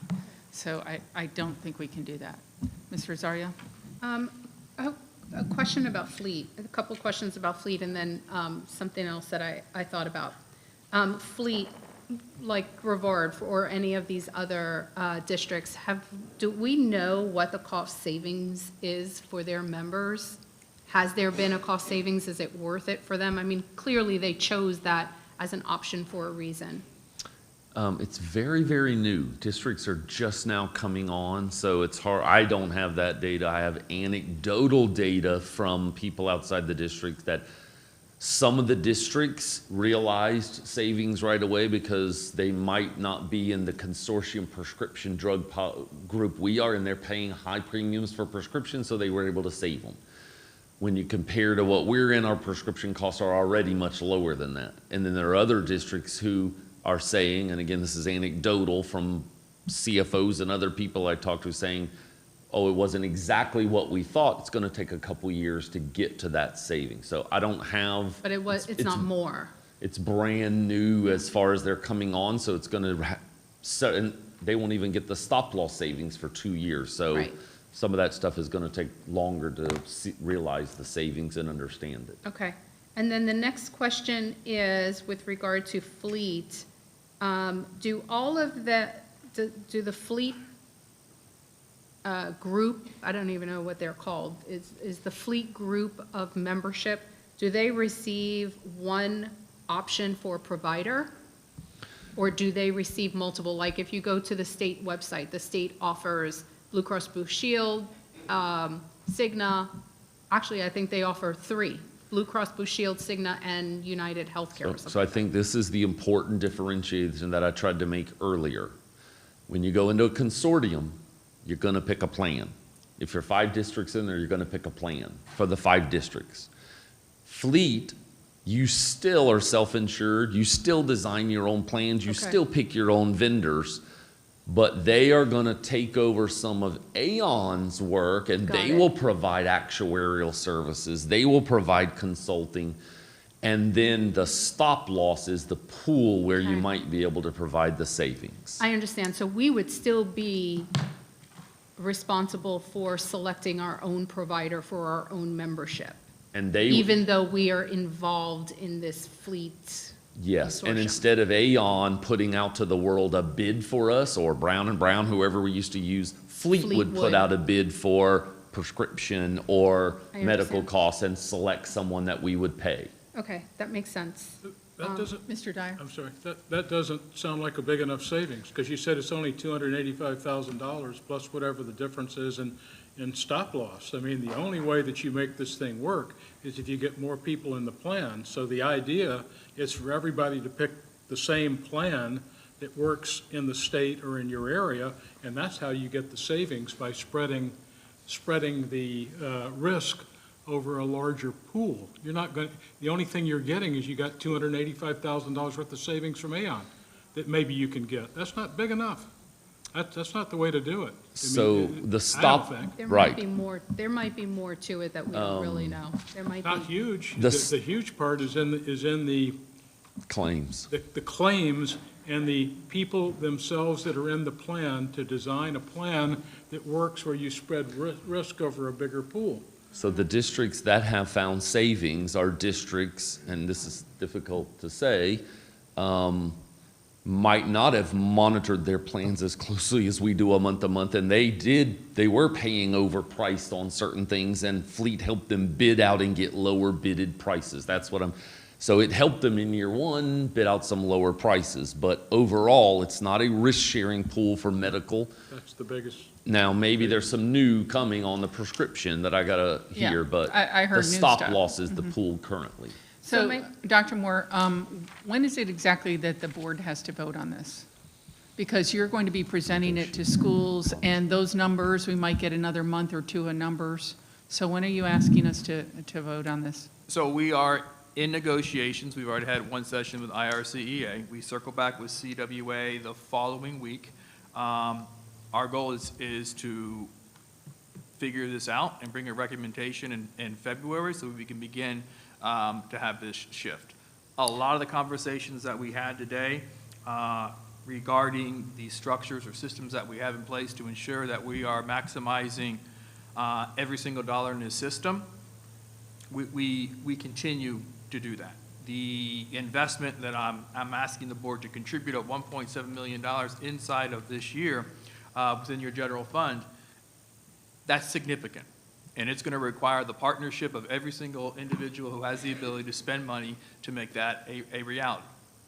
But we'll make it a reality. But I don't want to underscore that there's some secret pot of money just sitting around where we can bail folks out. It is going to hurt in terms of our spending behaviors that we're going to have to modify to make this a reality. Sitting with your employees face to face, in good faith, in speaking through the reality, having a deep understanding of how this impacts us as a group of individuals regarding how we insure ourselves, and then sitting individually, person by person, to help them figure it out. That's what we're invested in doing. So I know nobody wants to increase it. I don't either. I do not want to shift anything. But I want to make a commitment to the people who work here that we're going to do best by them. And we are at a situation, any increase that we make will be offset. There's only one way for me to do it: reduce services to kids. Reduce services to kids. Whether it's district support, I'm going to come back here like I come every single year, and there's going to be less people who work in this building. I can start to rent parking spaces here, or because we've gotten rid of so many people to the tune of $7 million? 7.5 in 5 years. But I'm not done. I'm not done. We build capacity. We invest in our teachers. We need less people to build capacity because that capacity is there every single year. We've got 5 assistant principals. We're going to have less principals next year. We're going to have less assistant principals next year. As the consolidation, which was huge, But the intent of that consolidation was to maximize compensation. The intent of that consolidation was to maximize resources for kids. So as we shift to this reality, I want to continue to protect that. I want to continue to protect that. So we want to, as we go into the upcoming school years, we want to continue to look at how we are going to provide as much compensation for our employees as possible. Yes, we are going to go in and negotiate additional compensation as best we can. Why every other surrounding county is going to be reducing and cutting and thrashing and slashing, what is so different in Indian River County that we've been following and been fiscally responsible from day one? From day one. And the oversight on this plan, you're right, it's our folks. They're the ones doing it, and they are experts, and they are critical, and they are advocates for their bodies that they represent. And do they want to increase premiums? Yep, but every single one of them understands the reality of that's taking place. So So I guess the stinks. answer to my question was February? Yes, that is the goal, the end of February. That is the goal. Okay, thank you. Board and- members, does anyone need to take a break before the next presentation? No, I have another question. Can you ask them when we are, Can we just Yeah. close this off? I mean, yeah. No. I have another question about this topic. Oh, So that's what I if said. I can Let's come finish back that. and ask another after the break, I can ask my question? Sure. Or do you want me to ask it now? I'd rather you ask it now, so when we Okay. come back, yeah. So you said in February you were going to bring us an item. I just want to be clear what that item was. Is that item for us to vote on the offset only, or are you also going to bring us the increases? Because Mr. Green said that he's working on quite a few action steps, and I'm not sure those will get done in 2 weeks.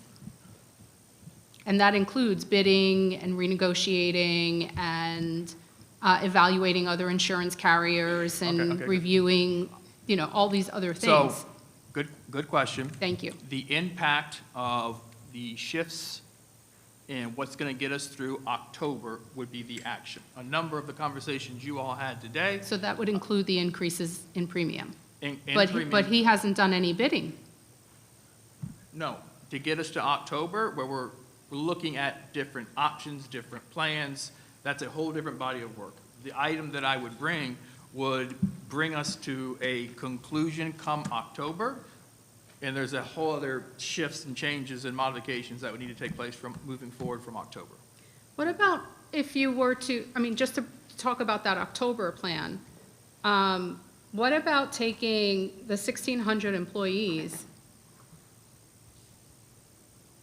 not negotiating an increase, why are you smiling? Because, taking the 1,600 employees and dividing the 3.4 million into the 1,600 employees who are receiving health insurance, that would be like $2,100-ish per person for the next 8 months.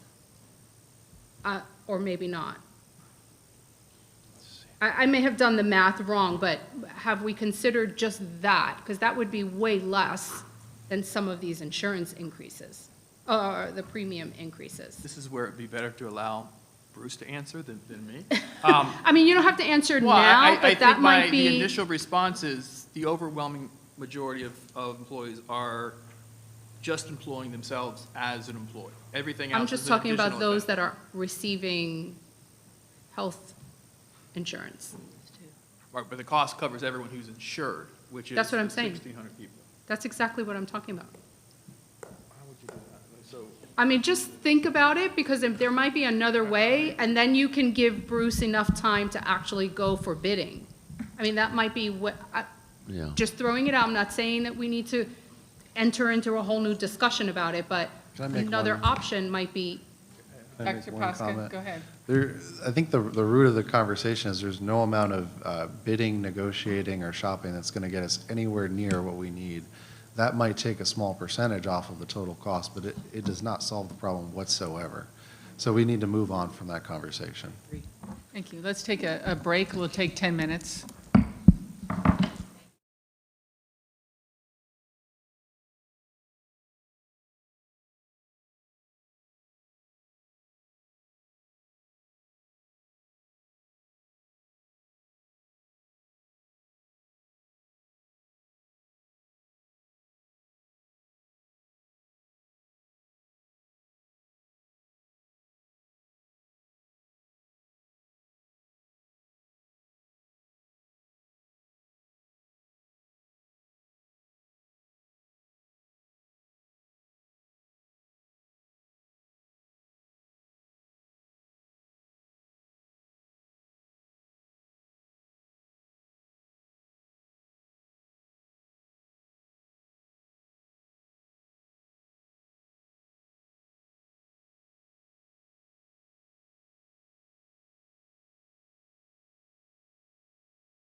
Dr. Shafty will present the first, and I'll ask Dr. McMahon to come to the table to be ready for the second, which is a follow-up from the previous board workshop, just some additional information regarding our AI work. Go ahead. Thank you, Dr. Moore. Madam Chair, we have the previous policy for 7250 attached to this item, commemoration of school facilities. We have the current policy, and we have a revised policy for your discussion. The 2013 policy, the main difference is community involvement through a name selection team.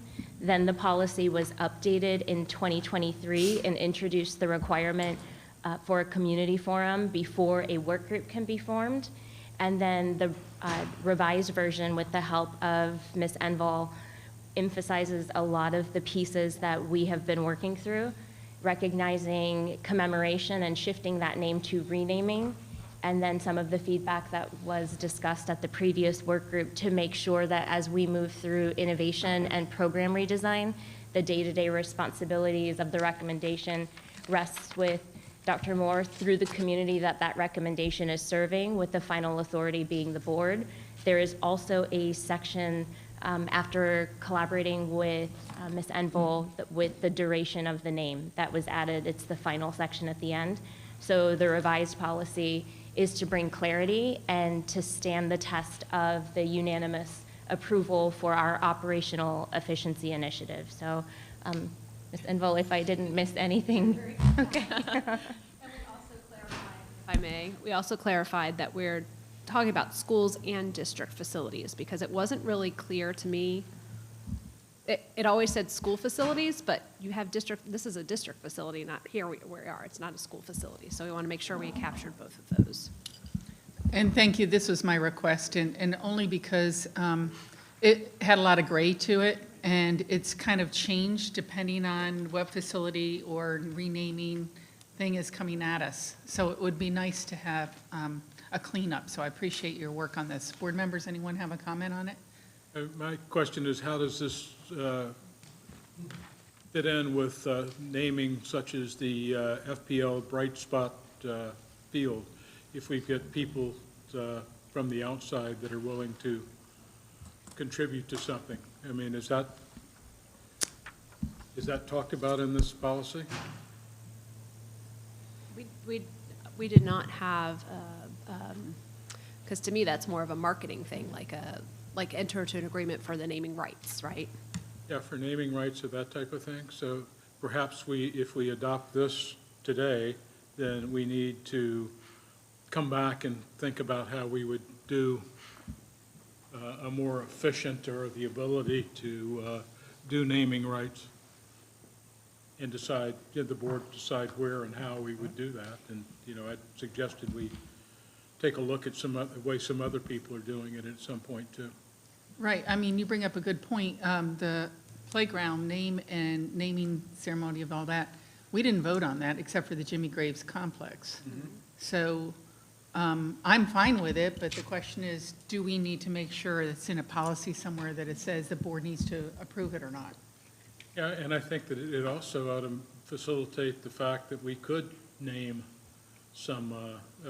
have somebody a philanthropist that wants to name a classroom or something like that to get the right scientific electron microscopes and all the things that we need to have a first-class lab. I mean, maybe there's ways that we can do that. So I would just suggest that we have that ability as a board to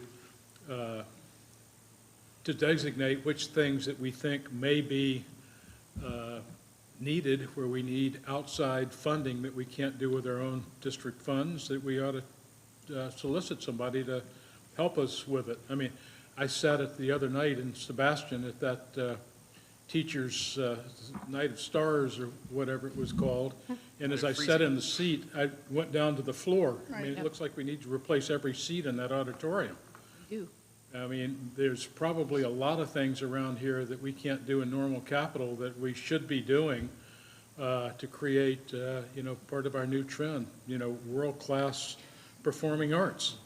And I'm sure there's people that would support that in the community. So we ought to at least look at ways that we could could involve that into our policy. Maybe it's a amendment or a separate policy, and this one's fine for just revising the way that we do it, but that's my only point. Ms. Enville, can you speak to that? I mean, will this policy allow us to do a quick naming like that? So I think we can add a language, and it's kind of in there, but not really. I think we could add language in there. Essentially, if you're having like a philanthropic organization to donate, and the school board is going to approve that, probably approve that agreement, perhaps. I think we need to What about look an at. individual that wants to contribute? I mean, we Right. have some people that may want to do STEM programs and do a big deal in STEM. Why not? Yep. So it's just Um, something I think we need to discuss at some point. Yeah, you weren't on the board the last time we discussed this, but there were some concerns in the past about an individual just all of a sudden wanting to name something in the school and it getting done without the school board even knowing. And then a plaque I shows think the up. school board should approve every one. Yeah. So that's why we're asking, well, I'm asking for it. Anybody else want to weigh in on this topic? Ms. Rosario? We had in our, trying to find it, in the older version of this policy, trying to find the language that said there were certain guidelines for renaming a facility. Here it is. The exceptional circumstance which may result in a school or facility being named after, oh, sorry. The exceptional circumstances which may result in a school or facility being named after an individual will include a finding made by the board with a supermajority vote that the individual was or is an outstanding civic, educational, or philanthropic leader of local, state, or national repute. For exceptional circumstances as determined by the board, the name of the school or facility may be changed by a supermajority of the vote. It is the board's policy that a supermajority finding exceptional circumstances to exist. A school may be named after an individual deceased for a minimum of 3 years, and exceptional circumstances, again, supermajority vote. May name a facility within a school after an individual deceased or living. All of that is just basically saying we did have it in the older version. I don't see it in the newer version, and maybe, Ms. Enville, something along these lines. I think that's too restrictive Yeah. from my point of view. 100%, Yeah. I agree, but,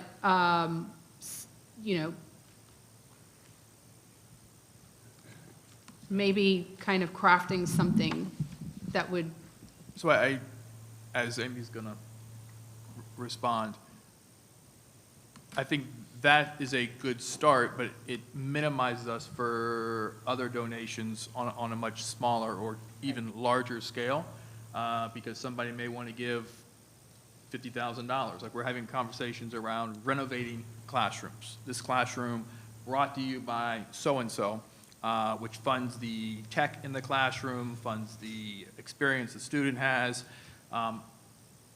That's where we need a level of clarity. If someone said, what does it cost to give a classroom of the future costs $75,000 in exchange for brought to you by this classroom is, that's the level of clarity. And I think when we go to A.D. Henderson, you'll see that theory of action throughout the entire school.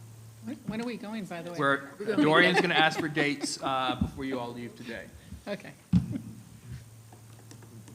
Good. Anything, Dr. Jones? Thank you, Ms. Enville. I like this version. I think maybe we could add something that we're talking about, what Mr. Dyer said. Public education is now in the world of private-public partnerships, and we've got to honor that, because those kind of things can come up where people want to donate. Like you said, I think the museum had 100 million donations, so if we add it to this maybe, or just take a look at it.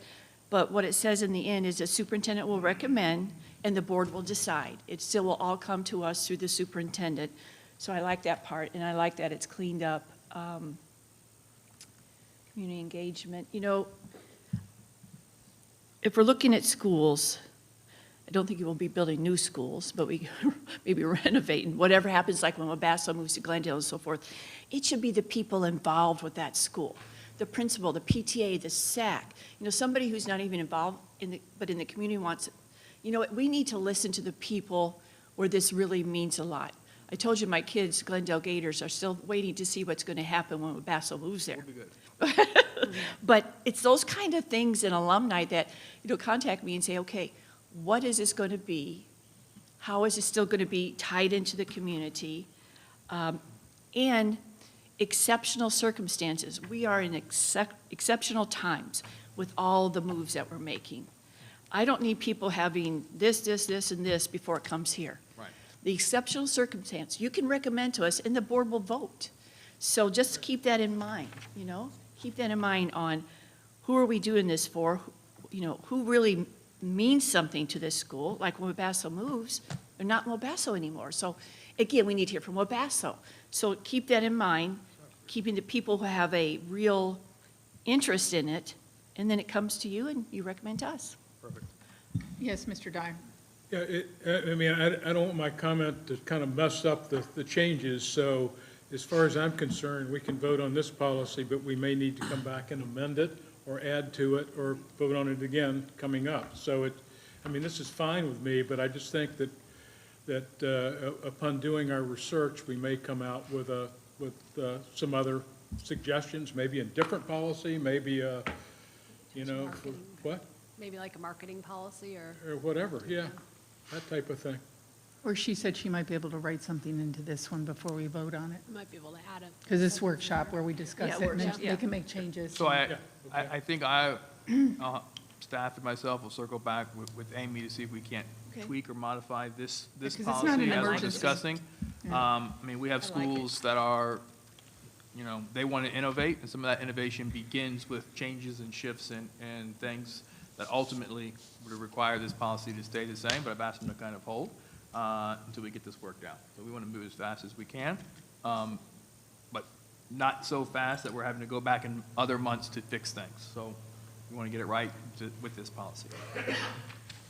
Yeah. Okay, I thank have you. another one. The work group process, it says that the work group shall include representatives and may include, shall be made up of representatives and may include school principal, district employees, community members, parents, students, school advisory council representatives, and student leadership organizations. I would just recommend that we not say may include and shall include.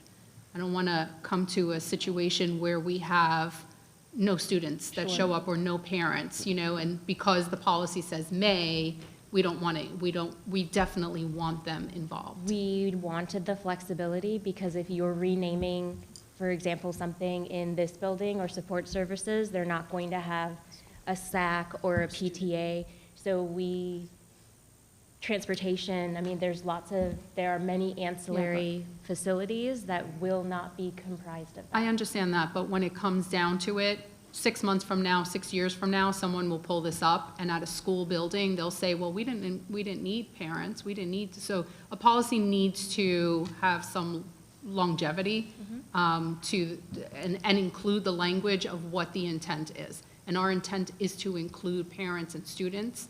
So maybe we can say something along the lines of, when dealing with school facilities, the language is shall. When dealing with district facilities, it's may. I'd rather keep it flexible because it's coming to the board, and the board can say, did you have students involved? Did you have parents involved? And then we can make our decision there. And that gives them a little bit more freedom to be able to do that, because you can't force people to go to a meeting at night. You can invite them, you can ask them, but you can't force them. But there's no way of saying that this is going to be at night. You need community involvement. You Okay, well, can't have that opportunity. That's my opinion, and I'm giving it. So my opinion counts too. Mr. Dyer, did you want to say? I would agree with that. I think that when you get it to, you know, shall is just, it just is too restrictive. I mean, I think the board is the ultimate decision. The board has the ability to answer the questions. The board has the ability to approve or not approve. And to direct that it be looked at again if we're not happy with the way it was done. So I think that being flexible is, in my opinion, best. I agree. I don't want the restriction on there. That's the main thing for that, for me. I agree with how it's written now. All right, thank you, and close this out. Dr. McMahon is here for a repeat performance regarding AI. Thank you very much. Member of the Chair, we've got a brief presentation that articulates the work that we have engaged with the last few months with the AI task force.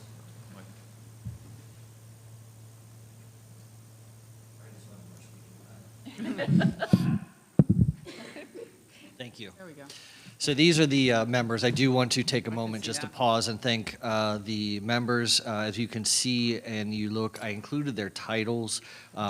We all know them. We all know what they do. But I did this just for the perspective that this was not a accountability and research task force. This was not a C&I task force. This is a cross-collaborative effort at looking at AI and how can we embrace it, how can we put up some safety nets, if you will, and some guidance to both our staff members as well as our families who are our main constituent with it. So first off, so thank you for these members. If they are listening, appreciate the work. So when we started with these as our objectives. We needed to, you guys have heard the saying, building the plane while you're flying it.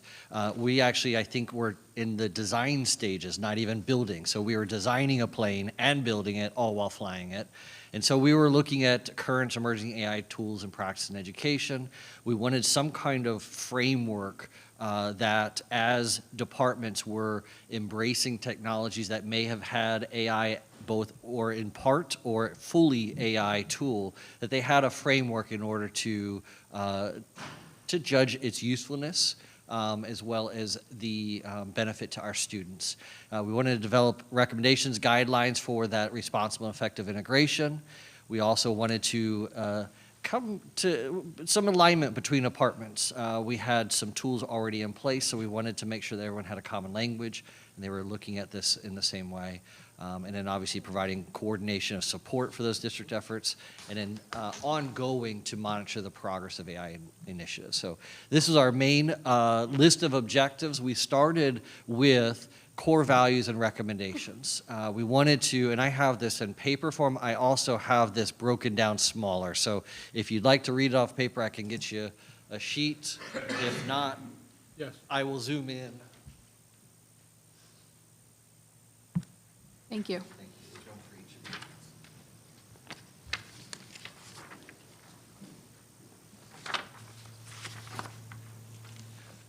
So the next few slides are just zooming in on what you are now reading. So the core values, we felt it was important for us before we started getting into the nitty-gritty, this AI tool, that AI tool, we wanted to approach it from a 10,000-foot view and say these are some of the items, some of the core values we wanted to be known by, so that as we are evaluating these AI tools, as we are dedicating taxpayer resources to benefit students, we wanted these to be at the forefront of our discussion.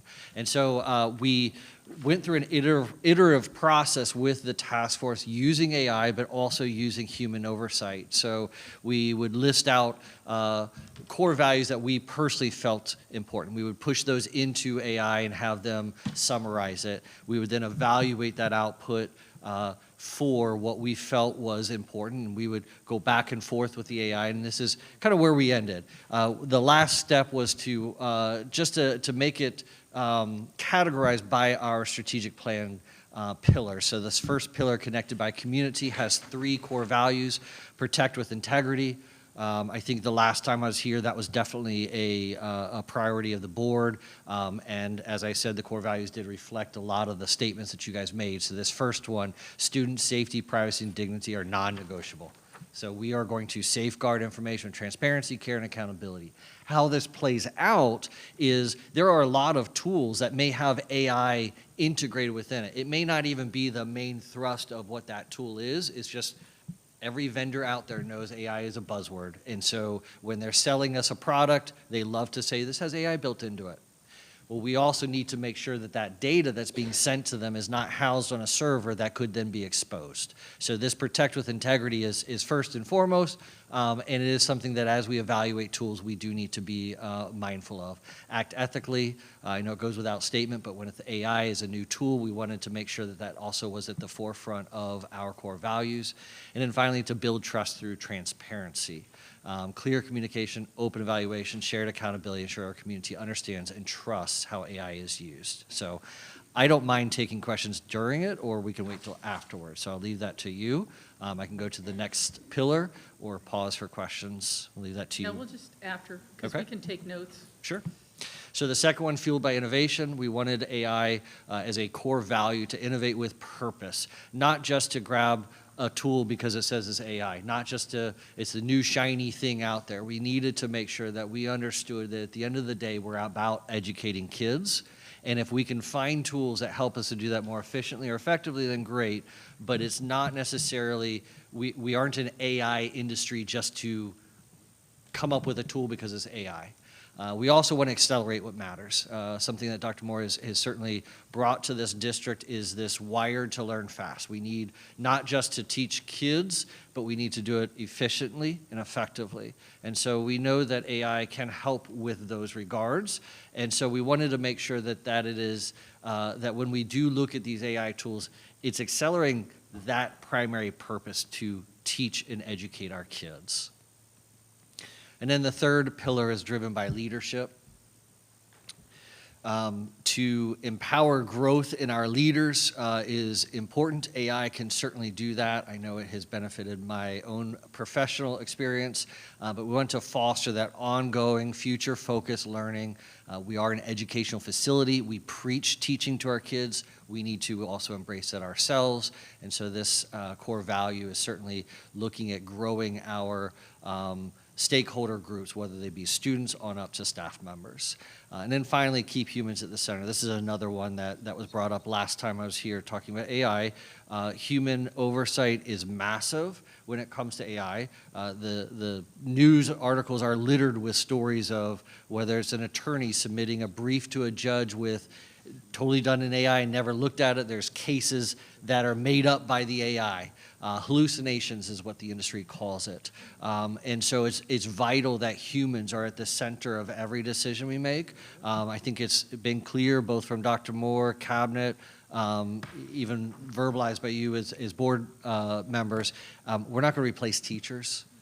And so when it comes to teaching, we have humans at the center of that experience. But AI is a tool.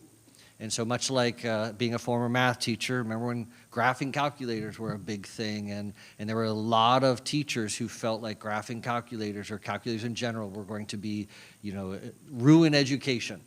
And when we embrace as a math educator the fact that calculators are a tool, then we have a proper placement for that tool within our educational systems. And so AI is that. It is a tool to make us more efficient and more effective, but it is not to replace us. All right, questions? Board members? Ms. Rosario? Thank you for the presentation. How are we, I see here for the AI task force recommendations, number 2 says define clear governance and responsibility and responsible use. How are we defining it? Sure. How are we building, the language to actually define what AI is? Because I think there's clearly a difference between AI as a systems-based function and AI literacy. Like there's a lot of components, elements that are under the AI umbrella. So how are you developing those definitions? Absolutely, great question. And if it's okay, I went through the core values, but not the recommendations. That's the other side. So I don't mind answering questions on the core values and then going over the recommendations, or? Do you want to just go over the recommendations? Okay. Probably be best. I'm sorry. Is that okay? Because I might answer a little bit of that, but also with some of the other questions as we go through. Okay.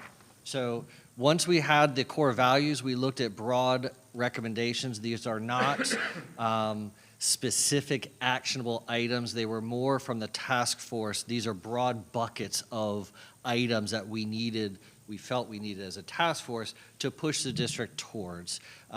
So the first one is establishing a district-wide approach to AI learning. This is professional learning. We wanted it not to be responsive to the tool, but to have more of a broad, overarching approach to professional learning.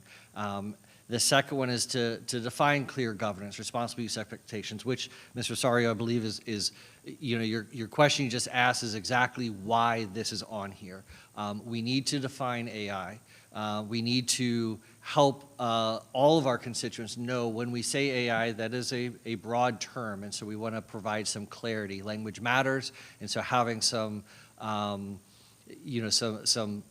whether they are policies or just a little bit broader, I don't want to say rules, but definitely some governance involved here. It's important. It's vital. Third is to build a coherent, sustainable AI ecosystem. Again, one of the things that we pride ourselves on our data ecosystem, where we have one place where we can get our data. Currently, that's through Power BI. We wanted a similar approach when it comes to AI. Instead of utilizing 58 different tools, could we embrace these into a single, coherent, sustainable ecosystem that we can build off of? The next one, fourth, is leveraging AI to strengthen continuous improvement and efficiency. One of the benefits of this district is the people that we have. We have some extremely talented educators, some talented problem solvers, and we want to be able to leverage AI to capture some of that problem solving and to be able to push that out systemically throughout the system. Then the last two, cultivate a culture of innovation with responsibility.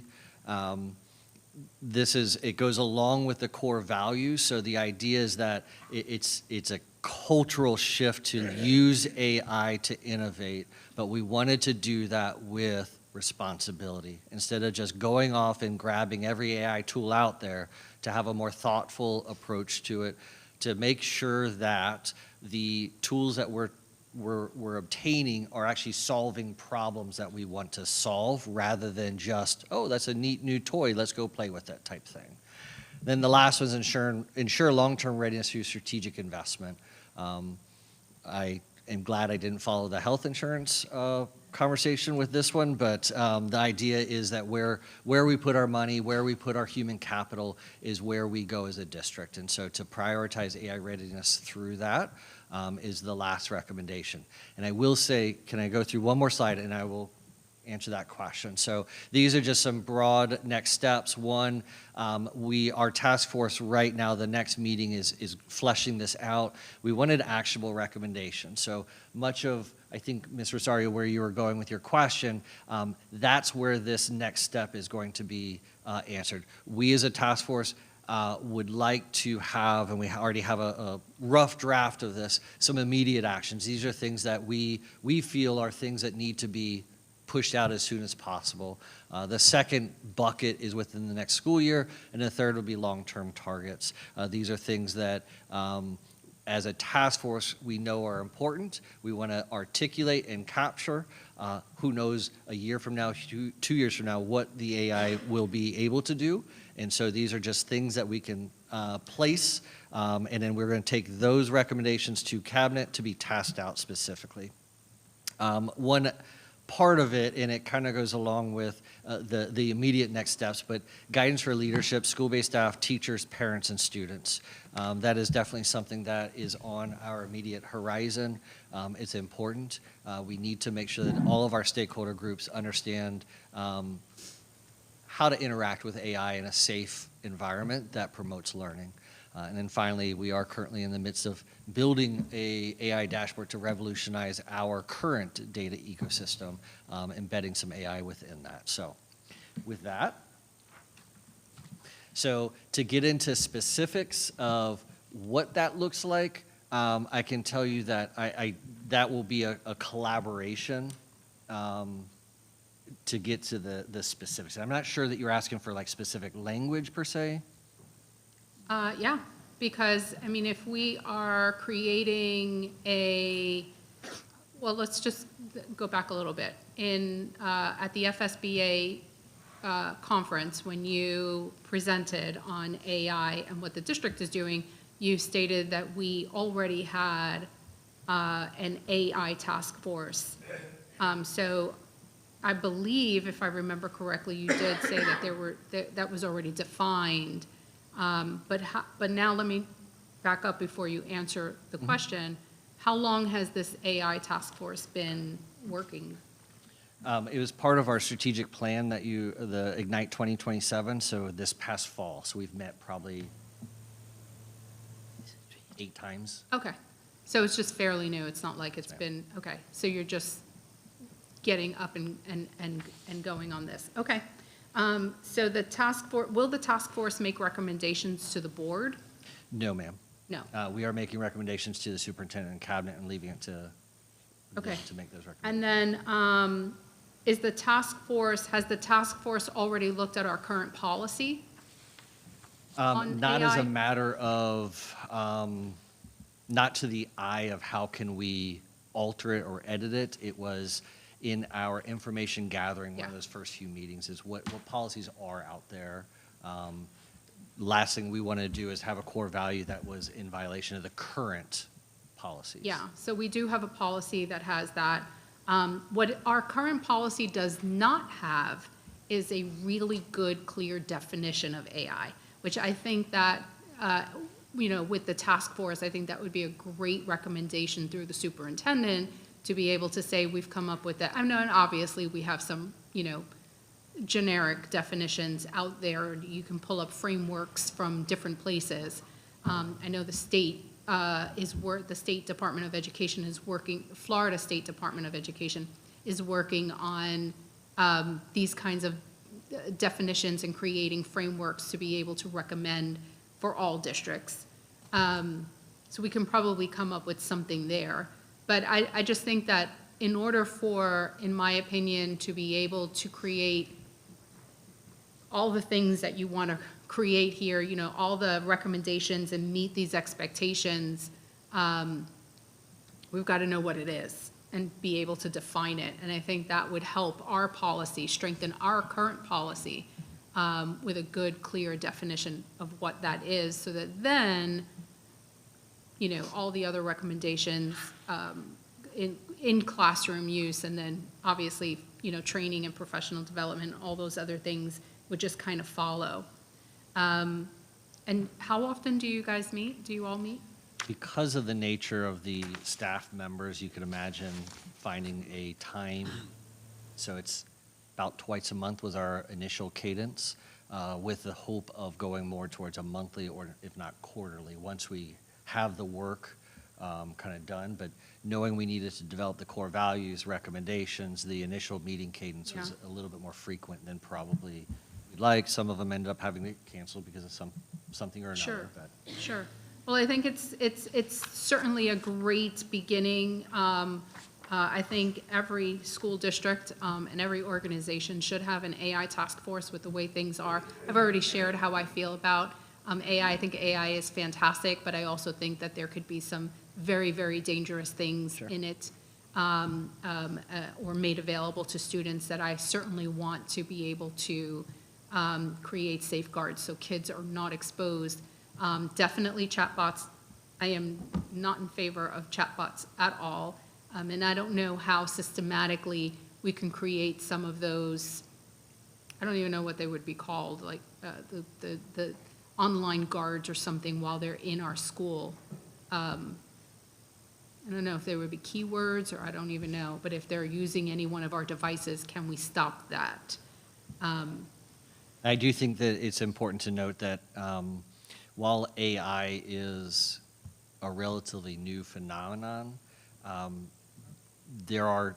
it's still technology. And so to your point, the technological tools we have to guard safety are still there and are still able to stand guard, Yeah. using your analogy. Thank you. And then my last question is about the AI dashboard. When you referred to building on the AI dashboard, were you referring to Power BI? Or is there another dashboard that you're working? We're taking some of our AI dashboards in more of a web-based interface outside of Power BI. Power BI has some limitations, and it is a cost initiative, trying to save the district money. Okay.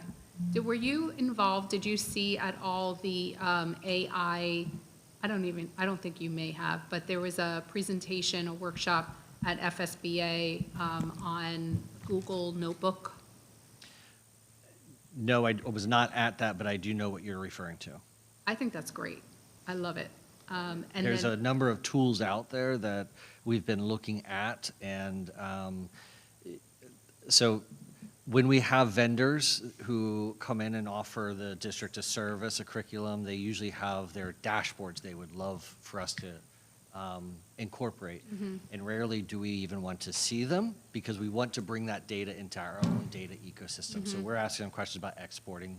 And so one of the things that we're finding with these AI tools is there's some phenomenal things out there, but it's just a small piece, and it sits over here, and it sits over there. And so we are certainly asking questions and taking those calls and taking those meetings to learn what they're doing, and either to take that and learn ourselves and how do we develop it ourselves, or maybe it is a vendor that comes on board with us and we do partner with. Yeah, I think it's great. I mean, I haven't access. I can certainly, show you how it works. But it's really a notebook.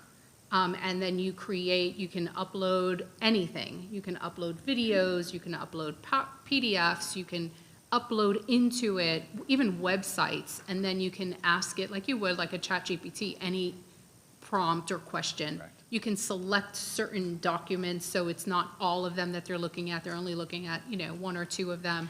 And then to the right, there are these options where you can further create a flyer, a PowerPoint presentation, a video segment. They even create an entire podcast. And a podcast where you can actually interact with the computer that's reading it back to you live, which is crazy. It's mind-blowing to me. And we're not talking like 3-minute segments. We're talking like 15 minutes that it creates. It's just beyond, like you can, but the thing is also within this notebook, you can title these notebooks anything that you want, and you can always go back to that particular notebook. I found though that notebook, Google Notebook, is not as, they don't have as many internet options, I guess, wide world web, accessibility. There are some things that it's limited to, which might actually benefit us security-wise. So I'm not so sure, but I'm just throwing that out there because I'd be happy to share it if you haven't already seen it. Yeah, no, we have, and we've been exploring that as well, so appreciate the tip. Okay. Any other comments, Dr. Bosco? Yeah, thank you for the update. I appreciate the work you guys are doing. I just have a few things I want to bring up. So one thing I think I would like to see is on the teacher side, recommendations to run students' work that's produced through an AI checker, just to have that as the standard for every teacher on pretty much any written project, so that work is continuously being checked to see if there's AI components in it, so that these kids aren't getting cheated out of a real education. Because that's it's another step of work for the teacher. They're probably going to need to be instructed that you kind of have to do this. It's the standard, and it's not ad hoc. Another thing I wanted to bring up is, when you give kids homework, for years, what they've been doing is plugging the question into Google. Now they have more advanced tools. I think we need to shift, I guess, maybe the weight of what homework is worth and include more in-class testing, like even 3 to 5 question pop quizzes. Get a beat on where these kids are, on what they understand, rather than sending home this work that more than likely most of them are probably just cheating and going online and getting the answers. And it's really busy work for them, and they're probably not learning. Just a consideration for that. And then another, tool that I'm already seeing it used are the glasses, the glasses that are now integrated with AI. So Glasses. you can sit in a lecture, you can watch 20, 30, 45 minutes of lecture, it's watching, and you can have it summarize and create notes in an outline for you. I mean, it's a really good tool if used properly. So, I mean, kids are going to be bringing in probably these in the future, potentially using them. I think that's a tool that could be used well. It's something we may have to regulate and be involved with, but realistically, that's something we'll probably see in the classroom as kids trying to use AI to help them learn and take notes more efficiently. They're paying attention, they're not sitting there writing stuff down, and they walk away with an outline and good notes. So It's amazing what they'll do to get out of a Yeah. little bit of work. Writing. The amount of work they've It's- put into getting out of a little bit of work. It's fairly impressive what the glasses can do with limited chalkboard discussion. It can turn it into a whole lecture for you. But those were the main things I was interested in. And you already kind of addressed one concern I had was standardizing the tools that our teachers and students are going to be using, having them in a hub. It sounds like you're way ahead on that. Okay. All right, anyone else? Dr. Jones? Thank you, Dr. McMahon. I like a couple of points really well. People remain the drivers. AI is a tool and human is at the center. Also, the guidance for leadership at school-based staff, teachers, students, and parents, because parents still have questions on how their kids are using it. Are they doing it properly? So I think any help we could give, maybe through Zoom meetings or something like that. And responsible growth. We just can't do the short term. These things look good now, blah, blah, blah, all these fancy things coming out. So really look at the responsible growth and obviously professional development for our teachers. Now, last time we talked about our AI policy, I think we might have jumped the gun on that one last year. We talked about AI being fluid, Chair Berenborg mentioned that, and having guiding principles. So maybe we need to take a look at that and even get some information from the task force, because I think the guiding principles are some standards that we need to keep, because everything is going to be fluid every year on what we do, what we change, what we govern, and so forth. So just to think about that maybe with the task force. But good job. Thank you. Mr. Dyer? You're good? Thank you for coming and doing this, and right away. I mean, I asked last workshop, so I appreciate that. And it's because, I've been hearing from the task force at the state level, the DOE, FSBA, they're all talking about making sure we have policies in place. And I agree, I looked at the policy and I said, I think it's time for us to revisit it, be a little bit more broad because of all the changing that can happen, but also asking you to come and present every year so that we get an update, at least, to know what we're doing in the school. So we don't hear it from a parent as a frustration, and then we find out later that you guys added something we didn't know about. So that's all. Okay. The floor is mine. Okay, so some good things happened this week up in Tallahassee. Actually, this happened with the Department of Education. So he's bringing up the rule that just came out from the DOE on Thursday night at midnight. This was interpreted by Joe McGehee, who is the attorney that is also the legislative liaison for us for FSBA. He's kind of a new hire there. But what's very promising is, that's not it, it's the other one.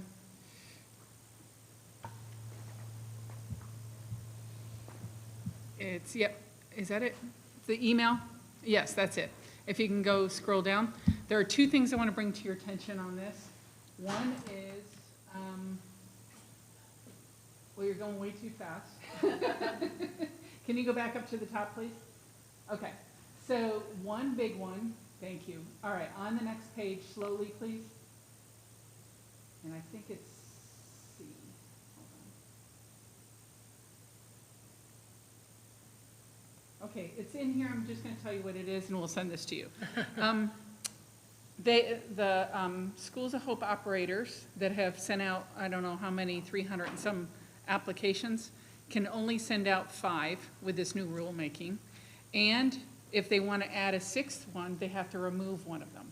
So they're only allowed to send out 5. There are, 5 or 6 on the, there are 5 on the board's approval. the DOE's approval, and so that means 25 applications for the whole state. That's a big phew. The other thing is they're going to have to pay, and it's down at the bottom. Can you go to 6C? There's a lot in here that they cleaned up, which is great, but they realized that the school districts were going to have to pay for everything. Yeah. So they said, so 6C. He's going so fast, I can't spell. Okay, we're almost there. There, yep, there it is, there you go. They added a mutual management plan, okay? And basically what this says is we have to agree to services, how much they're gonna cost, how much they're going to pay. So we enter into a management plan with the co-location. And the other thing they put in there somewhere is that the classrooms have to be next to each other. They can't be all over the building, which means, in our case, we'd have to move our classrooms in other spaces to make space for them, but it also means they wouldn't be in between all of our kids. So those are some really good things in the rulemaking. I'll send this to you so you have it. This is going to be voted on February 20th at the DOE's next meeting. If you'd like me to go, I'd be happy to go because it's in Key West. All right, a little different weather than Tallahassee. So Tallahassee was very cold, but I felt I got the most accomplished this year than I've ever had. And usually I come back crying or angry. This year I came back hopeful.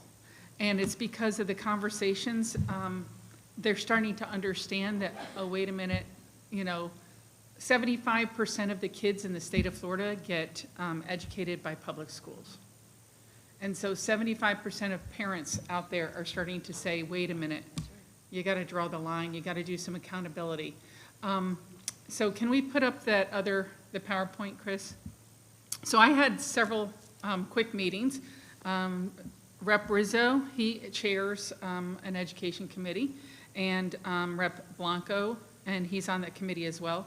And Rep. Gant came to our FSBA day in the legislature, spoke. I got to pull him aside and talk to him really quickly afterwards. They are three very pro-education representatives. Thank you. And Rizzo, God, bless his heart, he got so emotional twice during one of the committees because of a student that presented, and it was really impressive. So he'd be a great one to speak to if you ever need to speak to somebody. He's got a lot of power as far as a committee person, but he's also got a big heart for education and kids. I did meet with Rep. Trabulsi. I went up there on Monday, started to make my rounds with the aides, and she was in and said, oh, come back and talk to me. So we had a great conversation about her big bill, which I'm going to show you in a minute. It's an omnibus bill. It's big. But it's got some good things in there. There are a couple things that are a little concerning, but they're good things, like the attendance. Met with Representative Brackett. Of course, he's positive about our schools and our school district. Senator Mayfield was in. She spoke to me.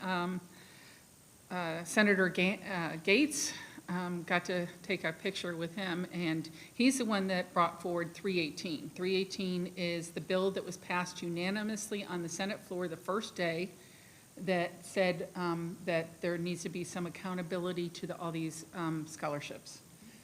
So nothing has happened in the House so far, but I got the feeling from a couple of the committee chairs that something is going to happen. So we'll see what's going to happen there. They're getting way too many phone calls and emails, and they'll tell you that. So that's a good thing. And they're hearing from parents, so that's a really good thing. Went to 2 committees, and we got recognized on the Senate floor, which is nice because on my way to Senator Grall's office, I got called to the floor, so I couldn't meet with her. But it was successful because of some of the bills that are moving. Usually a good bill, we're all excited about it, and then we watch and it doesn't really move. So this is the presentation that was given to us on the day in the legislature. And basically what they did is they took this legislative platform, and Joe went through the platform and he said, okay, this bill goes with this one goes with this one. So these are the things that are moving that we're kind of looking at. This is one that's for charter schools that have to have the same safety guidelines, which is interesting. We'll see what happens with that one. And then here are the key requirements of that bill. I kind of want to move through. This is the one that I believe Rep. Rizzo was very moved by. A student went up and told his story, and it was very moving, so it was great. This is about, well, no, sorry, it wasn't this one. It was about cameras in the ESE classrooms. And that one had a lot of interesting things. I think that was the one, but that one we need to watch. And this is the one that moved him as well, individual education plans and kind of cleaning things up. This is the Schools of Hope. That is probably not going to move, and it doesn't need to because of the rulemaking from the DOE. When the DOE votes on this on February 20th, then that will become the rule that we follow. So we don't have to worry about those going through. And that one is about educational facilities for the Kids of Hope. That's all been cleaned up in the rule. This one is the enforcement of school attendance, 1181, 1120. You'll see attendance in several bills this year, so they are hearing that attendance is an issue. In other words, they're going to give us more flexibility on being able to contact parents who their kids are absent more than a couple of days. It used to be you had to wait 10 days, right? Yep. And now it's looking like 5 or your choice. That was in one of our legislative priorities for this board, right? It is, and they're listening. So I'm seeing it everywhere. It's all over the place, along with VPK funding. One thing that is interesting that FSBA brought up, that hasn't been brought up, but I mentioned it to a couple of reps that were very interested, is compulsory kindergarten. We're talking about VPK all the time, but then I know as a principal, I had kids coming to me that had never been in a classroom. And that's really tough when they're coming, especially mid-year, and they're showing up in first grade, and they've never been in a classroom at all. So that's probably, you're going to see a lot of early childhood bills that are going through or being attached. The omnibus bill has VPK in it. This is the one I was talking about, Senate Bill 318. It does not have a companion bill yet in the House. So this one is the one that's asking for the scholarship program to be renamed to the HOPE program, and making sure that there's a categorical for it so that we can track the money, basically, so people aren't using it to go to Disney or whatever. But that, again, doesn't have a companion yet. This is the omnibus bill I was talking about. It's 50 pages long. So that's tough to read through all that. At least it came out at the beginning of session and not on the last day, like that last one we had. This one is moving. It's got some interesting things in it. One good thing is the VPK is very strong on her list. This is Trabulsi's bill, and attendance. So I believe those two we will see some definite differences with. These are the provisions. The Baby Olivia video kept coming up. I haven't seen it yet, but they say watch that video because that's what a lot of this has in it. That they watched the video and that's what made them put in the fetal development instruction. So lots of things in here. Oh, big one is commissioner can remove materials and ban publishers for up to 5 years. That's a big one I saw in there, and I don't think the others, little things.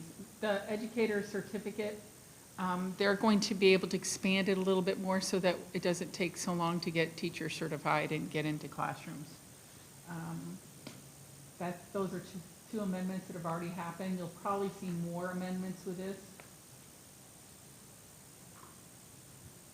That one on the top is really interesting. It prohibits charter schools from dismissing students based on academic performance while they're under an improvement plan. In other words, if they put them on an improvement plan and the parents working with the school to get the kid, back to where they need to be, they can't all of a sudden say, nope, you got to go back to public school. So that's kind of a win. Interesting. And then law enforcement campus access. Okay, so that one is interesting.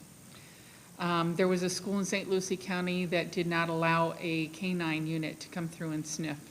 And the reason why they didn't allow it is because they were testing at the time. So they asked them, could you come back in another time? And that went from that to now we have to require policies for cooperation with law enforcement. And one of the things that lit up a couple of the committees on that amendment was they were worried about ICE coming into schools. So that you'll see some changes with, because there was a lot of discussion on that. Then the summer bridge threshold changes from 10th to 25th percentile for VPK. A couple monitoring things that they're going to be expanding if it passes. So lab school admissions, things like that. That was a big, huge bill. This is still the same bill. So lots of things added to this bill. I'll send you the PowerPoint so everybody has it. Interestingly enough, the FHSAA, there's another bill that I believe Senator Simon presented on athletics that everybody wants input on. So look at that bill because they want input from the districts. But I was told something before I walked up there that I didn't know is possible, and I brought it up to a rep and they were shocked by it.